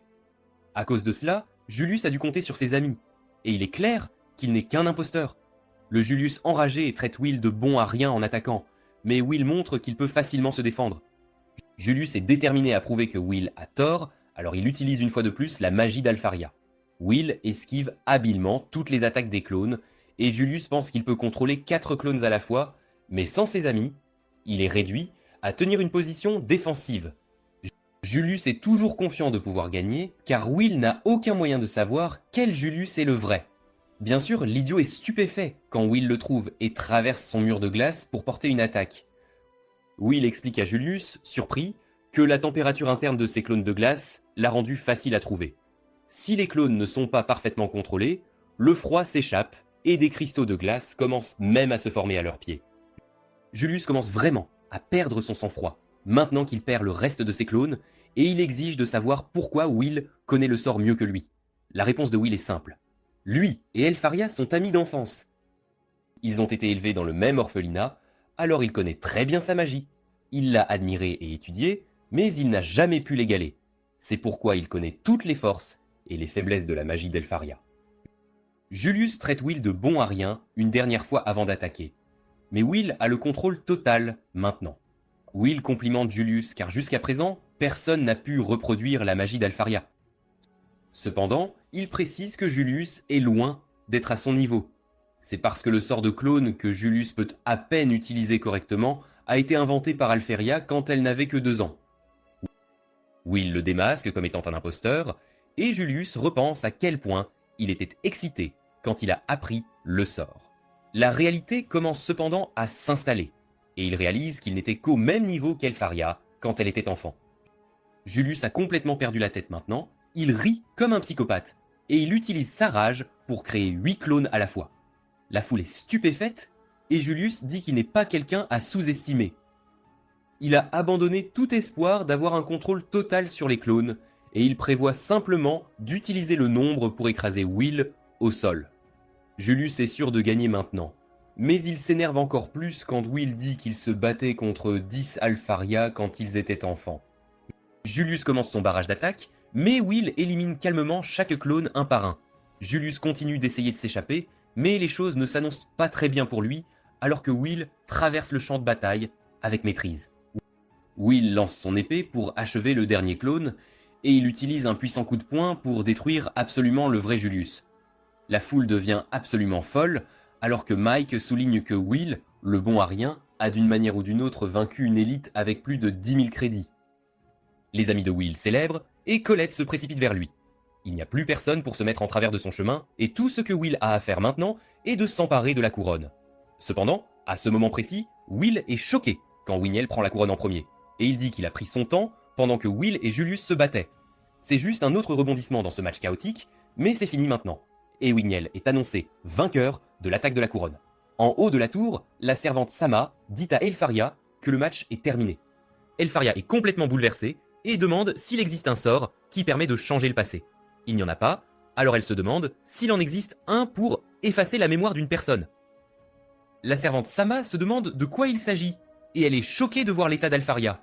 Elfaria était horrifiée d'entendre Will raconter comment elle le battait autrefois, et elle explique qu'elle essayait juste de garder Will pour elle toute seule. De retour à l'arène, le colérique Sion reste en colère, car il n'arrive pas à croire que Will ait même réussi à vaincre Julius. Colette se précipite vers Will, et Sion jure d'être celui qui le vaincra. Will s'excuse auprès de Colette d'avoir laissé Wignall prendre la couronne, mais elle va bien, et Will est juste content d'avoir pu tenir sa promesse aux nains. Cette nuit-là, à la taverne, tout le monde célèbre la victoire de Will sur Julius. Tous les nains remercient Will de s'être battu pour eux, et Workner les remercie d'avoir pris soin de Will. Les nains disent humblement qu'ils n'ont pas fait grand-chose. Mais Workner leur a quand même demandé de continuer à veiller sur Will. Plus tard, cette nuit-là, Colette exprime sa déception que Will n'ait pas été repéré par la tour. C'est probablement parce que leur équipe s'est battue entre eux et qu'ils n'ont même pas gagné l'événement. Colette rejette tout sur Sion, et Will explique que Sion a grossièrement rejeté l'invitation à leur célébration. Le vieux nain dit à Will de ne pas s'inquiéter de ne pas être repéré, car il a gagné le combat pour leur honneur, et ils ont obtenu les excuses que Will voulait. Le mieux, c'est que Julius travaille maintenant à la taverne en guise de punition. Julius fait ce que son patron lui dit de faire, mais il se lamente de ne pas être repéré maintenant à cause de Will, le bon à rien. Julius libère sa frustration en travaillant dur.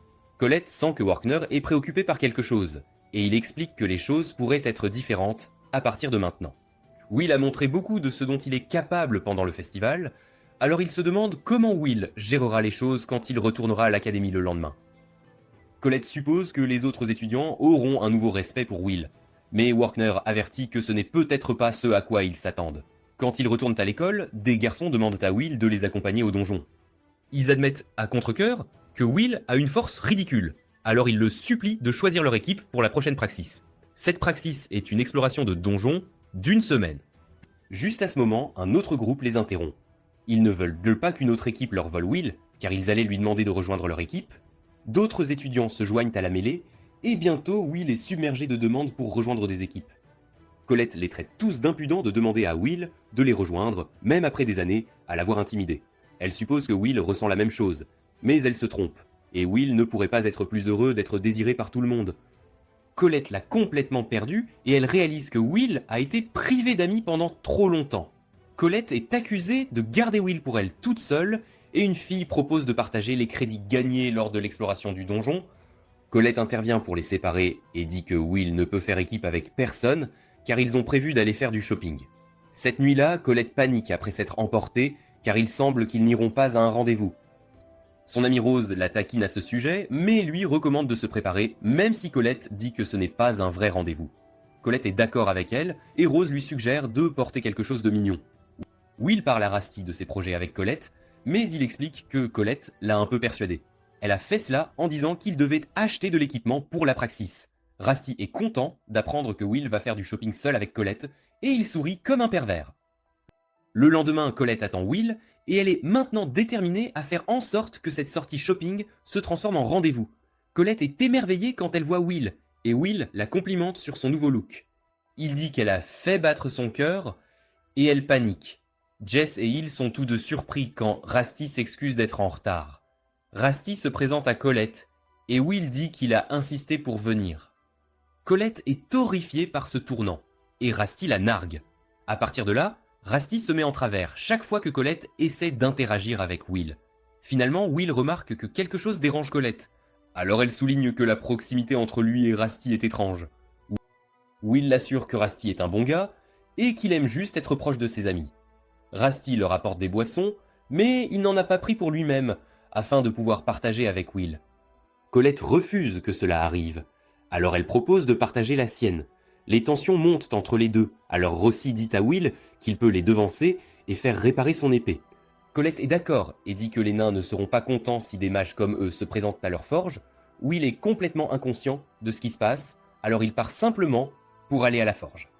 Après son départ, Colette sort directement et exige de savoir pourquoi Rossi refuse de quitter le côté de Will. Rossi ne se retient pas non plus, et il explique qu'il se soucie de Will plus que quiconque au monde. Les deux se disputent alors pour savoir qui est le plus proche de Will. De retour avec Will, il commence enfin à se demander si ses amis ne s'aiment pas. Juste à ce moment, Liana surgit de nulle part pour parler à Will. Liana est connue comme Miss Parfaite, une personne qui se tient bien au-dessus des masses et qui est l'exact opposé de Will. Will se demande ce qu'elle veut, mais Liana lui demande juste de la suivre. Will la suit jusqu'à une maison où il voit les autres meilleurs étudiants. Le dernier trimestre de leur dernière année à l'académie signifie qu'il est temps pour la pratique de tous les étudiants, et Liana révèle qu'elle veut former un groupe avec les 5. Julius et Sion ne comprennent pas pourquoi Liana a invité Will, et Will pense que ce sont les deux personnes qui le détestent le plus. Liana prend son expression terrifiée pour un non, alors Will réalise qu'elle est une écervelée. Sion refuse de laisser Will l'ignorer, alors il va l'affronter avec colère. Cependant, avant qu'il ne le fasse, Wignail utilise sa puissante magie pour changer tout leur environnement. Il souligne que les mages ne sont pas aussi barbares que les nains. Alors Sion arrête d'être un crétin. Wignail a utilisé la magie d'illusion, un type de magie unique qui invoque des paysages fantastiques accordés uniquement aux elfes. Les choses commencent à se calmer, alors Wignail veut entendre ce que Liana a à dire. Liana explique qu'elle voulait simplement former un groupe pour l'exploration du donjon. Elle voulait joindre les 4 mages les plus forts avec la personne qui s'était le plus distinguée au festival. Will a quelque chose qui leur manque, et cela les aidera dans le donjon. Julius n'est pas d'accord, car Will ne peut pas utiliser la magie de recherche, et cela ne fera que les ralentir. Sion a récemment fait partie d'un groupe avec Will, et il ne veut pas recommencer. Wignol souligne qu'ils sont juste amers après avoir perdu contre Will, mais Will est toujours insulté. Wignol explique ce qu'il refuse donc de reconnaître, et il dit que Will a la force brute des nains et une agilité de monstre. Même s'il n'y a pas beaucoup de sophistication dans son style de combat, les épées de Will ont quand même réussi à vaincre leurs 2 baguettes. Julius ne prend pas ses mots à la légère, et souligne que Wignall est toujours derrière Lyanna en termes de crédit. C'est juste une raison de plus de respecter son opinion, alors si elle voit quelque chose en Will, Wignall décide qu'il respectera simplement le bon Arien. C'est plus qu'il ne peut en dire pour les 2 autres gars, et cela les met en colère. Lyanna révèle qu'elle veut utiliser tout leur pouvoir pour pouvoir monter la tour en tant que meilleure étudiante. Elle veut plus de gloire et d'honneur, ainsi qu'un meilleur avenir pour elle-même. Lyanna a été repérée au festival et a maintenant un placement garanti après l'obtention de son diplôme. Mais ce n'est pas suffisant. Dans sa maison, les membres de sa famille meurent généralement assez jeunes. Pour éviter leur ruine totale, Lyanna doit obtenir des résultats écrasants. Monter la tour ne suffira pas, car elle doit aussi devenir une mage d'Andorre. Lyanna est sûre qu'ils ont tous leurs propres ambitions, alors elle dit aux gars de laisser tomber une pièce dans une tasse s'ils acceptent sa proposition. Wignall accepte instantanément, car aucun groupe ne sera capable d'obtenir de meilleurs résultats qu'eux. Julius veut plus de crédit, alors il n'a pas d'autre choix que d'accepter. Sion jette aussi sa pièce. Il ne reste donc que Will. Plus tard cette nuit-là, Will retrouve ses amis inquiets. Il l'avait en cherché près de la forge, mais il était introuvable. Will est très sérieux, et il révèle qu'il a décidé de rejoindre le groupe de Lyanna pour l'exploration du donjon d'entraînement. Le lendemain, Workner explique que la pratique commencera dans 10 jours. Les étages 7 à 10 du donjon, qui étaient auparavant interdits, seront déverrouillés. Cela permettra aux étudiants d'affronter des ennemis de niveau 5 et plus, ainsi que d'autres monstres à forte valeur de crédit. C'est la seule occasion pour les étudiants de gagner plus de 1000 crédits d'un coup, c'est donc une affaire vraiment très importante. Plus important encore, si les étudiants parviennent à vaincre l'un des gardiens d'étage, ils obtiendront un très grand nombre de crédits. En théorie, les étudiants pourraient même obtenir tous les crédits de pratique d'un seul coup. Edward informe les étudiants qu'il y a aussi une chance qu'ils y perdent la vie. L'année dernière encore, 4 étudiants ont été dévorés par des monstres. Il leur dit d'oublier de jouer les héros, car l'imprudence est strictement interdite.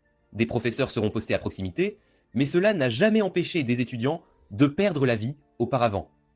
Alors que les étudiants entrent dans le donjon, Lyanna fait remarquer qu'elle n'a jamais invité Colette. Colette s'en fiche et déclare simplement qu'elle y va si Will y va. Rusty n'a pas pu venir, mais Will était content qu'il lui ait au moins préparé beaucoup d'objets magiques. La pratique est sur le point de commencer, et les étudiants sont informés que des camps de base ont été installés à chaque étage. Si les niveaux inférieurs s'avèrent trop dangereux pour eux, il est alors conseillé aux étudiants de se mettre en sécurité immédiatement. Sur ce, la praxis commence, et Will enfile ses lunettes de combat. Ailleurs dans le donjon, quelqu'un a été chargé de récupérer quelque chose en secret. Il y a quelqu'un d'autre avec lui, et cette personne arrache la tête d'une personne de son corps de la manière la plus brutale possible. Ailleurs, un gars nommé Cariote, connu comme la baguette de l'empereur des flammes, est informé de la praxis. Cariote ne s'en soucie pas, car il dit que la barrière semble sur le point de tomber très bientôt. De retour avec Will, la praxis commence, et Wigno propulse l'équipe vers l'avant. Cela les envoie tous au-dessus d'une falaise, mais Wigno empêche tout le monde de trouver la mort. Une fourmi cramoisie surprend Will, et il est horrifié de voir qu'un essaim entier d'entre elles est apparu. Les mages sont faibles en combat rapproché, alors Will détermine qu'en tant qu'avant-garde de l'équipe, il devra agir comme leur bouclier. Cependant, Wignall l'arrête et rappelle à Will la réputation de la famille de Lyanna. Lyanna s'élance et déchaîne une attaque qui détruit toutes les fourmis. Wignall explique que sa famille, les Owen, sont une lignée de chevaliers. Lyanna elle-même est rare parmi les mages, car elle est spécialisée dans le combat rapproché. Lyanna a décidé que concourir pour les crédits serait trop fastidieux, alors ils avanceront simplement plus vite que n'importe quel autre groupe. Un retour en arrière montre Workner donnant une leçon à Will sur la magie la plus vitale dans le donjon. Ce n'est pas la magie d'attaque, ni la magie de défense, c'est en fait la magie de détection, un sort courant qui détecte les ennemis et les anomalies. C'est une magie très basique, mais elle est aussi indispensable pour les mages dans le donjon. De retour au présent, Annette manque de peu d'éliminer Will, mais Julius le sauve juste à temps.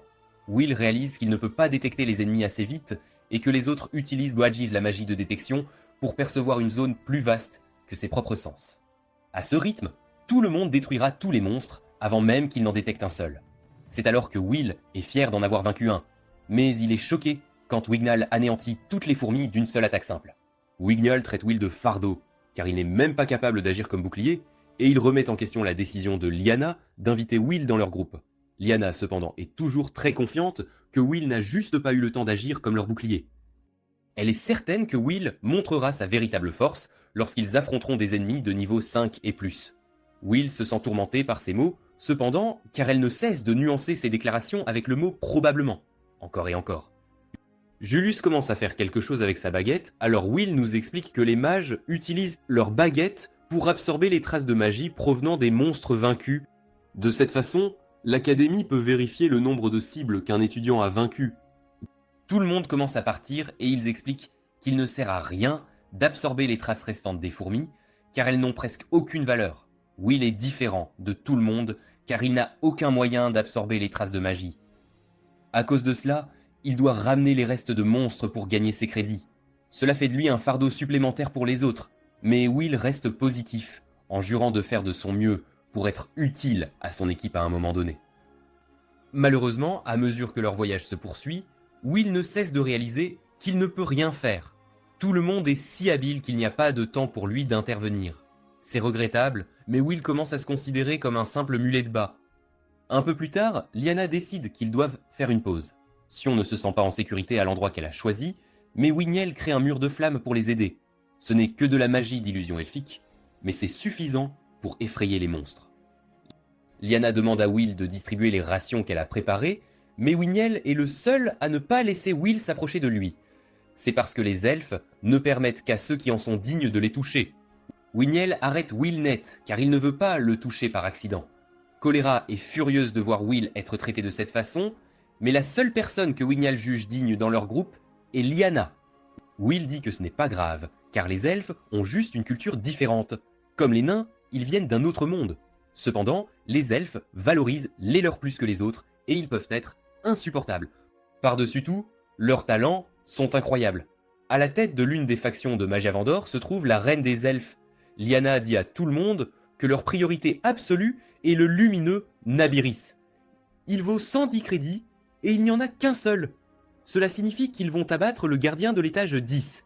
110 crédits, c'est une somme incroyable, et c'est le plus élevé de toute la praxis.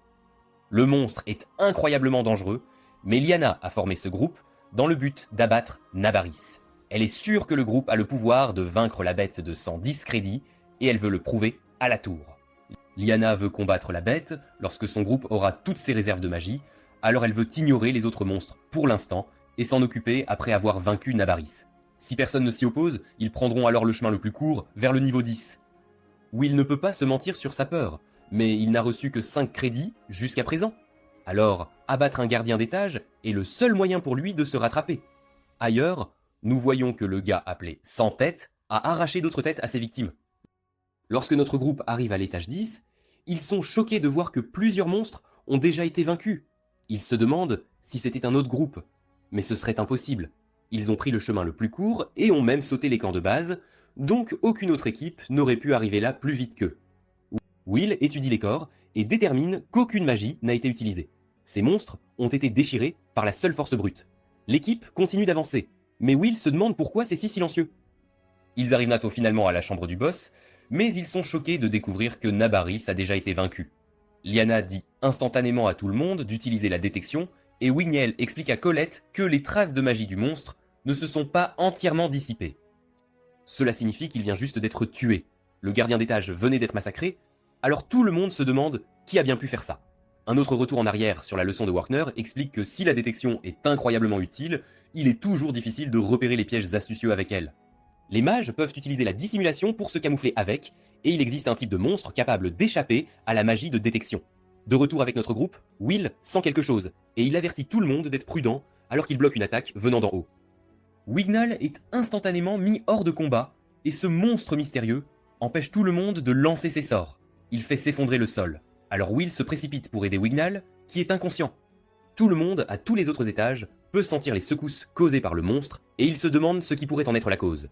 Will parvient à protéger Wignall, mais le bras de Wignall est complètement abîmé. Will réalise qu'ils sont encore plus bas que le niveau 10 maintenant, ce qui signifie qu'ils sont en dehors du territoire de l'académie. Les autres réalisent aussi à quel point c'est terrible car les étages 11 et inférieurs sont le territoire de la tour. Seuls les grands mages sont autorisés à poser le pied d'ici. Lyanna est en mauvaise posture, mais elle a déjà entendu parler de cette zone. Elle s'appelle la gueule du cauchemar et elle s'étend jusqu'au 15e étage. Les monstres ici sont d'un tout autre niveau comparé à ceux de tous les autres étages. Colette est avec elle, mais elles ont désespérément besoin de se regrouper avec les autres. Si elles ne le font pas vite, alors le donjon les dévorera vivantes. Un aperçu du passé de Wignol révèle qu'il était tourmenté par les autres elfes, pour ne pas être doué en magie d'illusion, et pour avoir dû aller dans une académie de magie avec de simples mages. Il était une honte pour son peuple, et on lui a même dit qu'il n'était plus nécessaire. On lui a dit que son bras était sans talent, et il a été retiré. Wignall se réveille du cauchemar, et il est choqué de voir que Will vient de vaincre un monstre géant tout seul. Will propose de soigner sa blessure, mais Wignall lui rappelle que le sans-talent ne le touchera pas. Will déclare que même si Wignall finit par le tuer pour ça, Will ne peut pas laisser Wignall sans soin. Wignall est incroyablement têtu cependant et se donne juste les premiers soins. Les choses ne s'annoncent pas bien car ils ont perdu plus de la moitié de leurs provisions. Ils ont un total de 3 armes secondaires, y compris les objets magiques de Rasty. Will détermine que les autres sont probablement dans la même situation et qu'ils ne pourront tous tenir qu'une seule journée. Will veut chercher les autres, mais la meilleure ligne de conduite lorsqu'on est bloqué dans le donjon est d'attendre d'être secouru. Will n'est pas d'accord, cependant, car le sauvetage prendra probablement un certain temps avec ce monstre au niveau 10. À l'étage 8, la professeure Elsa explique à Workner qu'une vague de monstres a détruit son camp de base. Quant à certains des autres professeurs, quelque chose de terrible leur est arrivé. Leurs vies ont été prises et quelque chose leur a arraché la tête. Workner est horrifié d'apprendre qu'il est probable que les étages 9 et 10 soient également tombés dans le chaos. Workner détermine que rien de tout cela ne peut être une coïncidence, et il se demande si c'était une sorte de complot. Edward arrive pour expliquer que la praxis a été annulée, alors les deux professeurs vont aider les étudiants. De retour avec Will, Wignell utilise la détection par peur que quelque chose soit proche. Will suggère qu'il s'abstienne de l'utiliser avant de s'épuiser, mais Wignell fait remarquer qu'ils sont maintenant au 11e étage. Les monstres, ici, sont terrifiants, et les deux ne survivront pas s'ils se font prendre en embuscade. Wignell est à la fois terrifié et frustré, alors il ne peut pas comprendre comment Will peut être si calme. Will utilise ce calme pour trouver une utilisation plus efficace du sort de détection de Wignell. Will calculera la distance qu'ils doivent parcourir avant d'atteindre la limite de la détection de Wignell, alors il dira à Wignell quand utiliser la détection à nouveau. Will et Kiki s'occuperont des monstres proches que la détection de Wignell ne peut pas repérer. Quant à Wigno, il sera chargé de trouver les monstres au loin. Ils doivent surtout se soucier des embuscades, et ils doivent réduire leur combat au minimum. Wigno ne peut toujours pas comprendre comment Will peut être si calme. Will explique que pour gravir la tour, il n'a pas d'autre choix que de prendre des crédits par la force. Cela l'a conduit à être bloqué à différents étages du donjon plus de 100 fois, alors il sait comment gérer ce type de situation. C'est alors que les gars se préparent, car ils sont encerclés par des monstres appelés Kurgeza.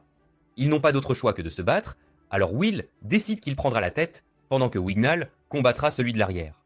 Wignall abat rapidement son adversaire, mais il est plus étonné par Will. Will commence à dévaster les monstres, et Wignall ne peut que se demander comment Will peut se déplacer comme il le fait. Will a toujours été rabaissé par tout le monde autour de lui, mais il a réussi d'une manière ou d'une autre à devenir si fort. Wignall devient encore plus contrarié parce qu'il a réagi différemment à sa propre situation. C'est alors que Wignall est pris au dépourvu par un autre monstre.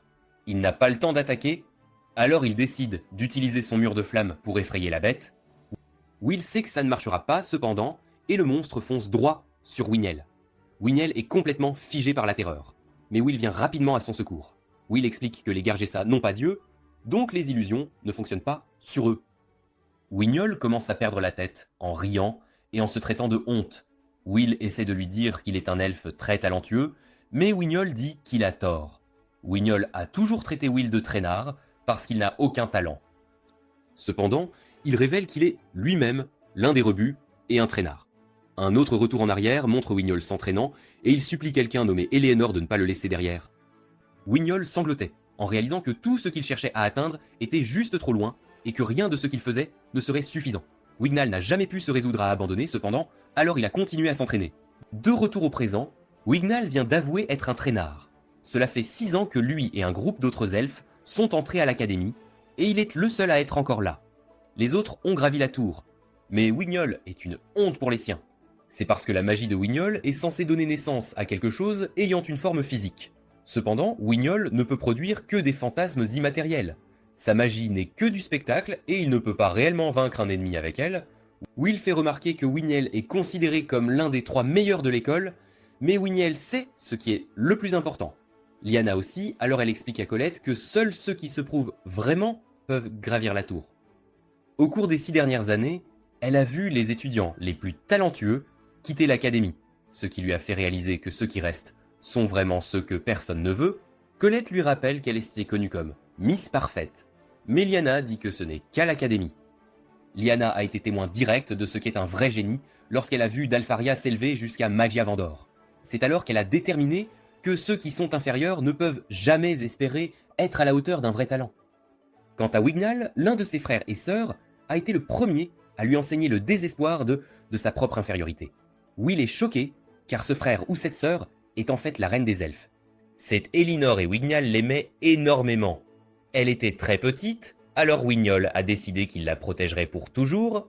Cependant, il deviendrait finalement très clair qu'elle est une elfe puissante, assez forte pour même créer de grands arbres géants.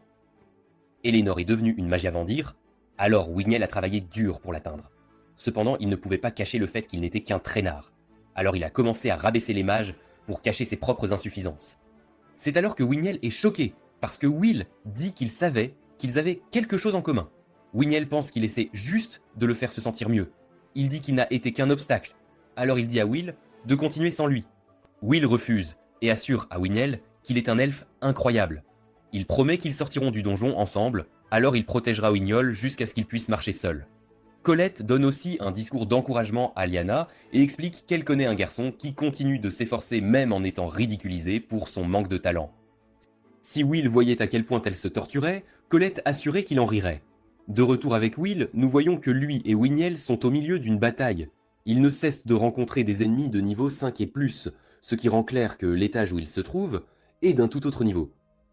Cependant, Wignol ne peut pas comprendre comment Will est capable de vaincre chaque ennemi qu'ils affrontent en un éclair. Will finit d'anéantir les bêtes avec aisance, et Wignol ne peut que se demander quelle endurance il possède. Will est tout amoché d'avoir protégé Wignol, et Wignol ne peut pas comprendre pourquoi Will ne l'a pas abandonné comme les siens l'ont fait. C'est alors que Will entend quelque chose, mais la détection de Wignol ne trouve rien. Will sait ce qui se passe, cependant, et explique que le son qu'il entend est celui du donjon, qui donne naissance à plus de monstres. C'est exactement le cas lorsqu'un monstre couvert de flammes apparaît. Will réalise instantanément qu'ils sont en danger. Alors il utilise ses objets magiques pour détruire la chose qui donne naissance aux monstres. Ils sont toujours en difficulté, cependant, car les monstres de flammes appelés Belkers les encerclent. Ils valent 11 crédits et les attaques physiques ne font rien à leurs corps enflammés. Ils sont très résistants à la magie, ce qui en fait un ennemi naturel des mages. Même la tour les considère comme dangereux et les seules attaques efficaces contre eux impliquent la magie elfique. Will détermine qu'il ne peut pas les vaincre seul, alors il a besoin de l'aide de Wignall. Wignall lui rappelle que sa magie d'illusion est défectueuse, et il est sûr qu'il ne fera qu'échouer s'il essaie de se battre. Il est choqué cependant, quand Will explique que c'est normal d'échouer. Il dit qu'ils ne sont pas des génies, alors la meilleure façon d'avancer est d'apprendre de leurs erreurs. Wigno craint que son échec n'entraîne la mort de Will, mais Will lui assure qu'il ne mourra pas. Will a un rêve, et il ne s'arrêtera pas avant d'atteindre la tour. Cela signifie qu'il ne peut pas mourir, alors il dit à Wignall de retenir ses mots. Wignall est stupéfait, parce qu'ils ont tous les deux le même rêve, mais leurs personnalités sont complètement différentes. Will affronte les puissants monstres de flammes, mais il est assez clair que son épée n'a aucun effet sur eux. Wignold décide qu'il doit faire quelque chose, alors il attaque l'un des monstres. Tout comme il le craignait, son attaque échoue, et il prédit que cela va causer la mort de Will. L'un des Belkers déchaîne une puissante attaque, mais Kiki aide Will à la bloquer. Will encourage une fois de plus Wignall, et il leur dit qu'il croit en lui. Cela frappe Wignall au plus profond de son être, car les siens l'ont abandonné. Mais pour une raison quelconque, Will a beaucoup de foi en lui. Wignall en a enfin fini d'avoir peur de tous ceux qui l'ont tourmenté, et il déclare que la confiance de Will est la seule chose qu'il ne pourra jamais trahir. Il promet de ne jamais abandonner ses objectifs non plus, et il déchaîne une autre attaque. Cette attaque incroyable anéantit complètement les Belkers, mais Will est choqué quand il voit que Wignail s'agenouille devant lui. Wignail s'excuse d'avoir si maltraité Will et le reconnaît comme un guerrier digne de respect. Will décide de faire une confession et révèle qu'il a toujours respecté Wignail. Cela étant dit, Will utilise l'un des objets magiques de Rossi, appelé la carte du chercheur. Elle crée une carte automatiquement en utilisant le sang de son utilisateur. Wignail est content de voir qu'ils n'ont pas juste erré au hasard, et Kiki a aussi retrouvé la trace de Colette et de Sion. Ailleurs, Julius a soif, alors Sion lui dit de faire fondre de la glace pour boire. Julius lui rappelle qu'ils ne peuvent pas gaspiller de magie, mais ils commencent juste à se disputer. Julius pense à quel point ils sont incompatibles, mais ce qui est pire, c'est qu'ils ont tous deux été humiliés par le sans talent Will. Julius utilise la détection et ne trouve rien, mais Sion peut dire que quelque chose ne va pas. Il utilise la détection de chaleur pour repérer un monstre, et il réalise qu'ils sont encerclés par des sentinelles maléfiques. Cela fait se demander à Julius si cela a quelque chose à voir avec le monstre qu'ils ont vu plus tôt. Sion dit avec confiance à Julius d'utiliser ses clones, car même s'il ne peut pas les contrôler, ils peuvent toujours servir de leur. Julius pense qu'il est fou et suggère qu'il s'enfuit, mais Sion refuse. Will lui a fait goûter la pire humiliation de sa vie, alors Sion déchaîne sa rage sur les sentinelles. Aux étages supérieurs, les étudiants fuient pour sauver leur vie, eux aussi attaqués par des sentinelles. Un étudiant est sur le point d'être écrasé, mais Edward surgit de nulle part pour le secourir et il élimine toutes les sentinelles en un instant. Il ordonne à tous les étudiants d'évacuer vers le 6e étage et Workner arrive pour l'emmener à la zone suivante. Les étudiants sont étonnés car ils ne s'attendaient jamais à voir Eraser dans ce donjon. Workner explique que la majorité des étudiants ont été évacués car peu d'entre eux ont réussi à dépasser le 8e étage. Cependant, un groupe y est parvenu. C'était celui de Lyanna. Mais Edward pense qu'il sera impossible de les trouver, le 10e étage étant trop vaste. Workner révèle qu'il sait en fait exactement où ils se trouvent. C'est lui qui a donné Kiki à Will, et elle est connectée à un cristal qu'il possède. Grâce à cela, il sait que Will et son groupe sont au 11e étage. En bas, nous voyons que Colette laisse des signes derrière elle. Ils sont au 11e étage depuis 16 heures maintenant, et ils sont presque à court de nourriture et d'eau. En plus de cela, les monstres ne les ont pas laissés souffler un instant. Heureusement, Lyanna est très forte et les a repoussés, mais Colette sent qu'elle atteint ses limites. Colette est surprise cependant quand Lyanna s'excuse. Elle dit que ses ambitions ont mis tout le monde dans ce pétrin, mais Colette souligne que le monstre du 10e étage est le seul responsable. En plus de cela, Colette se reproche de les avoir suivis, même si elle n'était pas invitée. Ces mots atteignent enfin Lyanna, qui la remercie. Colette est en fait très effrayée, mais elle peut toujours garder confiance, car elle sait que Will les sauvera. Juste à ce moment, elle s'excite en pensant qu'elle entend Will tout près. Ailleurs, Wignail sent un mage devant eux, et il voit les conséquences de la rage de Sion. Wignail est incroyablement choqué. Il ne peut croire qu'il ait pu éliminer autant de sentinelles tout seul. Julius, qui est devenu le comique de service, dit avec colère à Wignail que Sion n'a pas tout fait seul. Will est heureux de voir que Sion est toujours en vie. Mais ils sont déçus d'apprendre que Lyanna et Colette sont introuvables. De retour avec les filles, Lyanna avertit que quelque chose ne va pas. La personne apparue est le professeur Bruno, mais sa tête tombe de manière choquante. Un autre homme apparaît et dit au sans-tête qu'il est déçu de lui d'avoir laissé des étudiants dépasser le 10e étage. Colette est absolument mortifiée, alors que le sans-tête joue avec sa nouvelle tête et que les étrangers commencent à se disputer pour savoir à qui la faute. Colette réalise que ces types ont pris la vie de leur professeur, alors elle exige de savoir qui ils sont. Elle manque de s'évanouir cependant. Quand le sans-tête détruit la tête qu'il porte, ils expliquent qu'ils sont juste de vieux méchants ordinaires qui essaient de détruire le faux-ciel. Cela terrifie Colette encore plus car, selon la légende, si la barrière tombe, alors la calamité descendra. Le sans-tête demande poliment leur tête et lance une attaque destinée à les décapiter. Les filles sont sauvées cependant, quand Will arrive pour dévier l'attaque. Will explique qu'ils ont pu les trouver grâce à Kiki et aux pierres que Colette a laissées derrière elle. Leur arrivée ne fait qu'exciter encore plus le sans-tête. Will dit à tout le monde de s'enfuir pendant qu'il repousse les étrangers. Le sans-tête est incroyablement puissant cependant, et repousse facilement Will. Le sans-tête a pris goût à lui. Alors il décide qu'il devra ajouter la tête de Will à sa collection. Malheureusement pour lui, son partenaire dit qu'ils sont à court de temps, et qu'ils doivent aller récupérer quelque chose. Le sans-tête est traîné loin. Alors il dit à Duke d'éliminer les étudiants. Tout le monde est alors choqué de voir que le sans-tête vient d'utiliser la magie de transport secrète de la Reine Mage.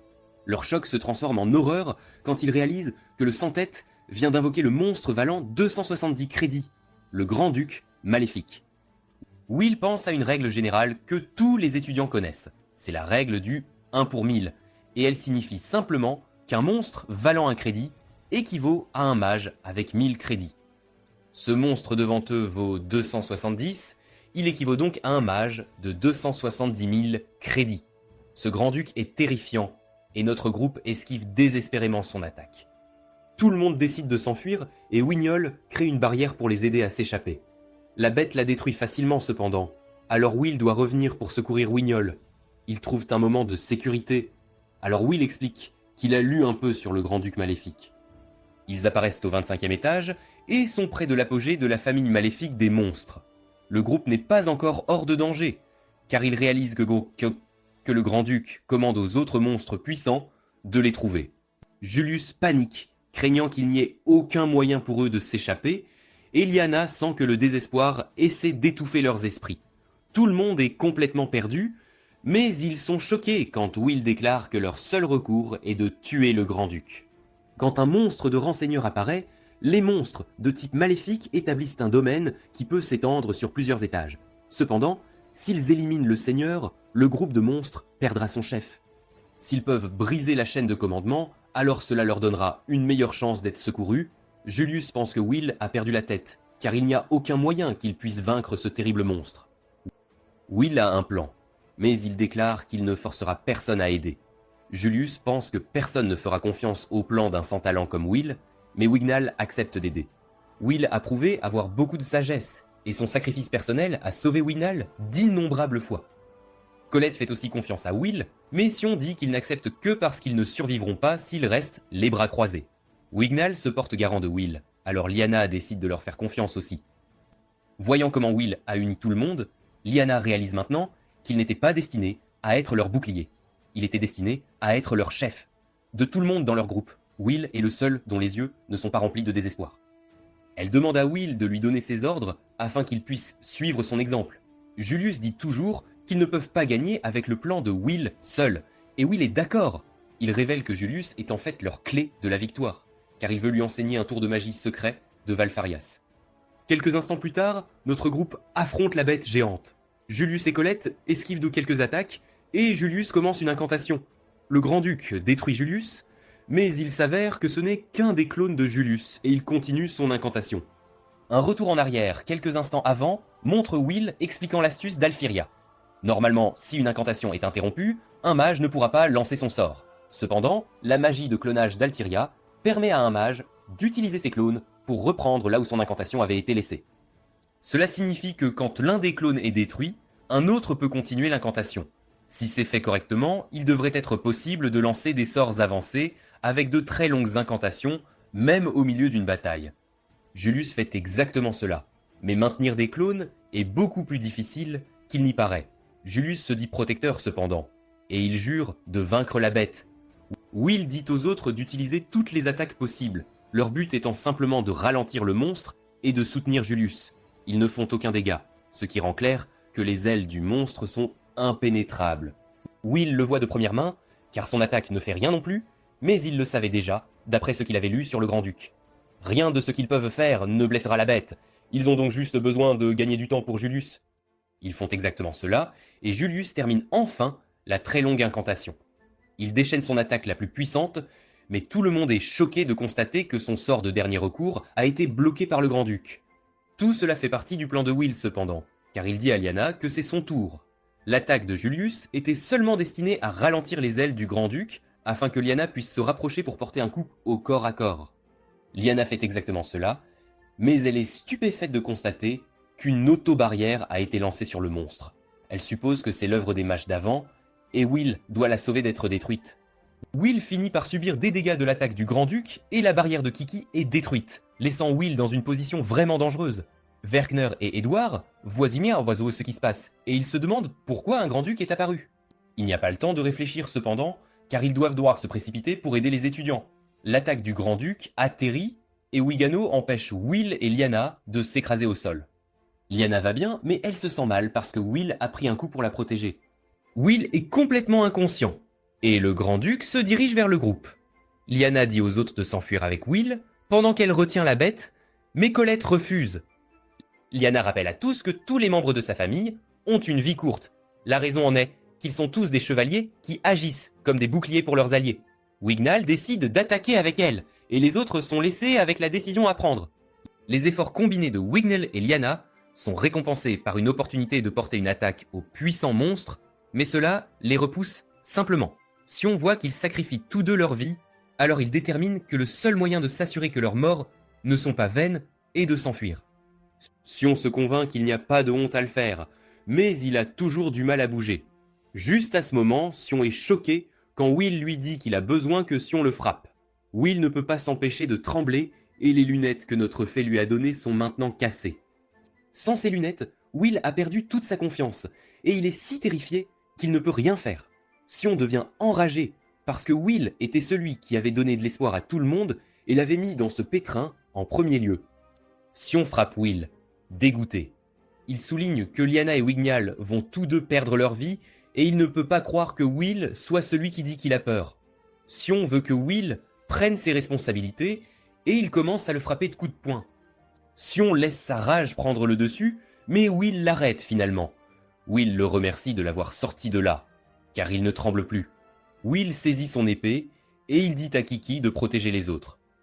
Sion ne peut pas comprendre comment Will peut être si intrépide maintenant qu'il charge au combat, mais Colette explique que Will a définitivement toujours peur. Elle devient émue en révélant que Will est en fait toujours terrifié. Sion ne peut pas croire cela, alors Colette se demande si Sion a déjà tenu une épée. Les mages peuvent attaquer avec leur baguette à distance, mais manier une épée est différent. Avec l'épée, il faut combattre des adversaires bien plus grands et plus forts, et ce serait terrifiant pour n'importe qui. Will est un faible par rapport aux monstres qu'il affronte, mais peu importe à quel point il a peur, et peu importe à quel point il semble pathétique, ce dont Will a le plus peur, c'est de fuir. Colette souligne alors que c'est ce que les gens appellent le courage. Elle décide de se battre aux côtés de Will, mais Sion a juste l'impression qu'on se moque de lui. La défense du Grand-Duc est impénétrable et ils ne peuvent même pas le toucher en premier lieu à cause de sa mobilité. Will a un plan cependant, car il sait qu'ils doivent juste couper les ailes du monstre d'une manière ou d'une autre. Lyanna et les autres ne peuvent pas plus se battre, c'est donc à Will et Colette de jouer. Will est toujours terrifié après la destruction de ses lunettes, mais la pensée de perdre quelqu'un l'effraie encore plus. Will fait signe à Colette, et les deux se préparent à une attaque. Will n'a plus Kiki pour le protéger, donc un seul coup de la bête mettra fin à sa vie. Will a cependant une certaine confiance, car il a déjà vu les monstres attaquer auparavant. Tout le monde est choqué quand Will s'envole dans le ciel pour esquiver l'attaque, et Colette réalise ce qu'elle doit faire. Elle dit qu'elle donnera à Will tout ce qu'elle a, et elle invoque une épée de roche pour qu'il l'utilise. Le timing est parfait, car Will parvient à trancher une des ailes du Grand-Duc, et la bête perd l'équilibre. Sion surgit étonnamment de nulle part, et commence une incantation de son cru. Le gardien de Sion est détruit, mais Will est stupéfait en réalisant que Sion l'utilisait juste comme bouclier. Sion est déterminé à prouver qu'il peut faire tout ce que Will peut faire, et il s'approche du monstre terrifiant. Sion porte l'une de ses attaques les plus puissantes, mais Colette est horrifiée de voir que même cela n'a pas suffi à vaincre le duc. Tout le monde est tout aussi horrifié, alors que Sion réalise qu'une baguette n'est pas suffisante pour vaincre la bête, et Will détermine que son épée ne peut pas non plus la vaincre. Juste à ce moment, un cristal tombe devant Will, et nous voyons que c'est Rasty qui l'a lancé. Cela déclenche un souvenir de quelqu'un faisant un sacrifice. Cette femme a dit que c'était pour la protection du monde, et qu'un jour baguette et épée se rencontreraient et s'uniraient.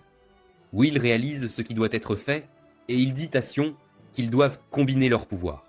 Sion envoie des flammes, et Will les attrape avec son épée.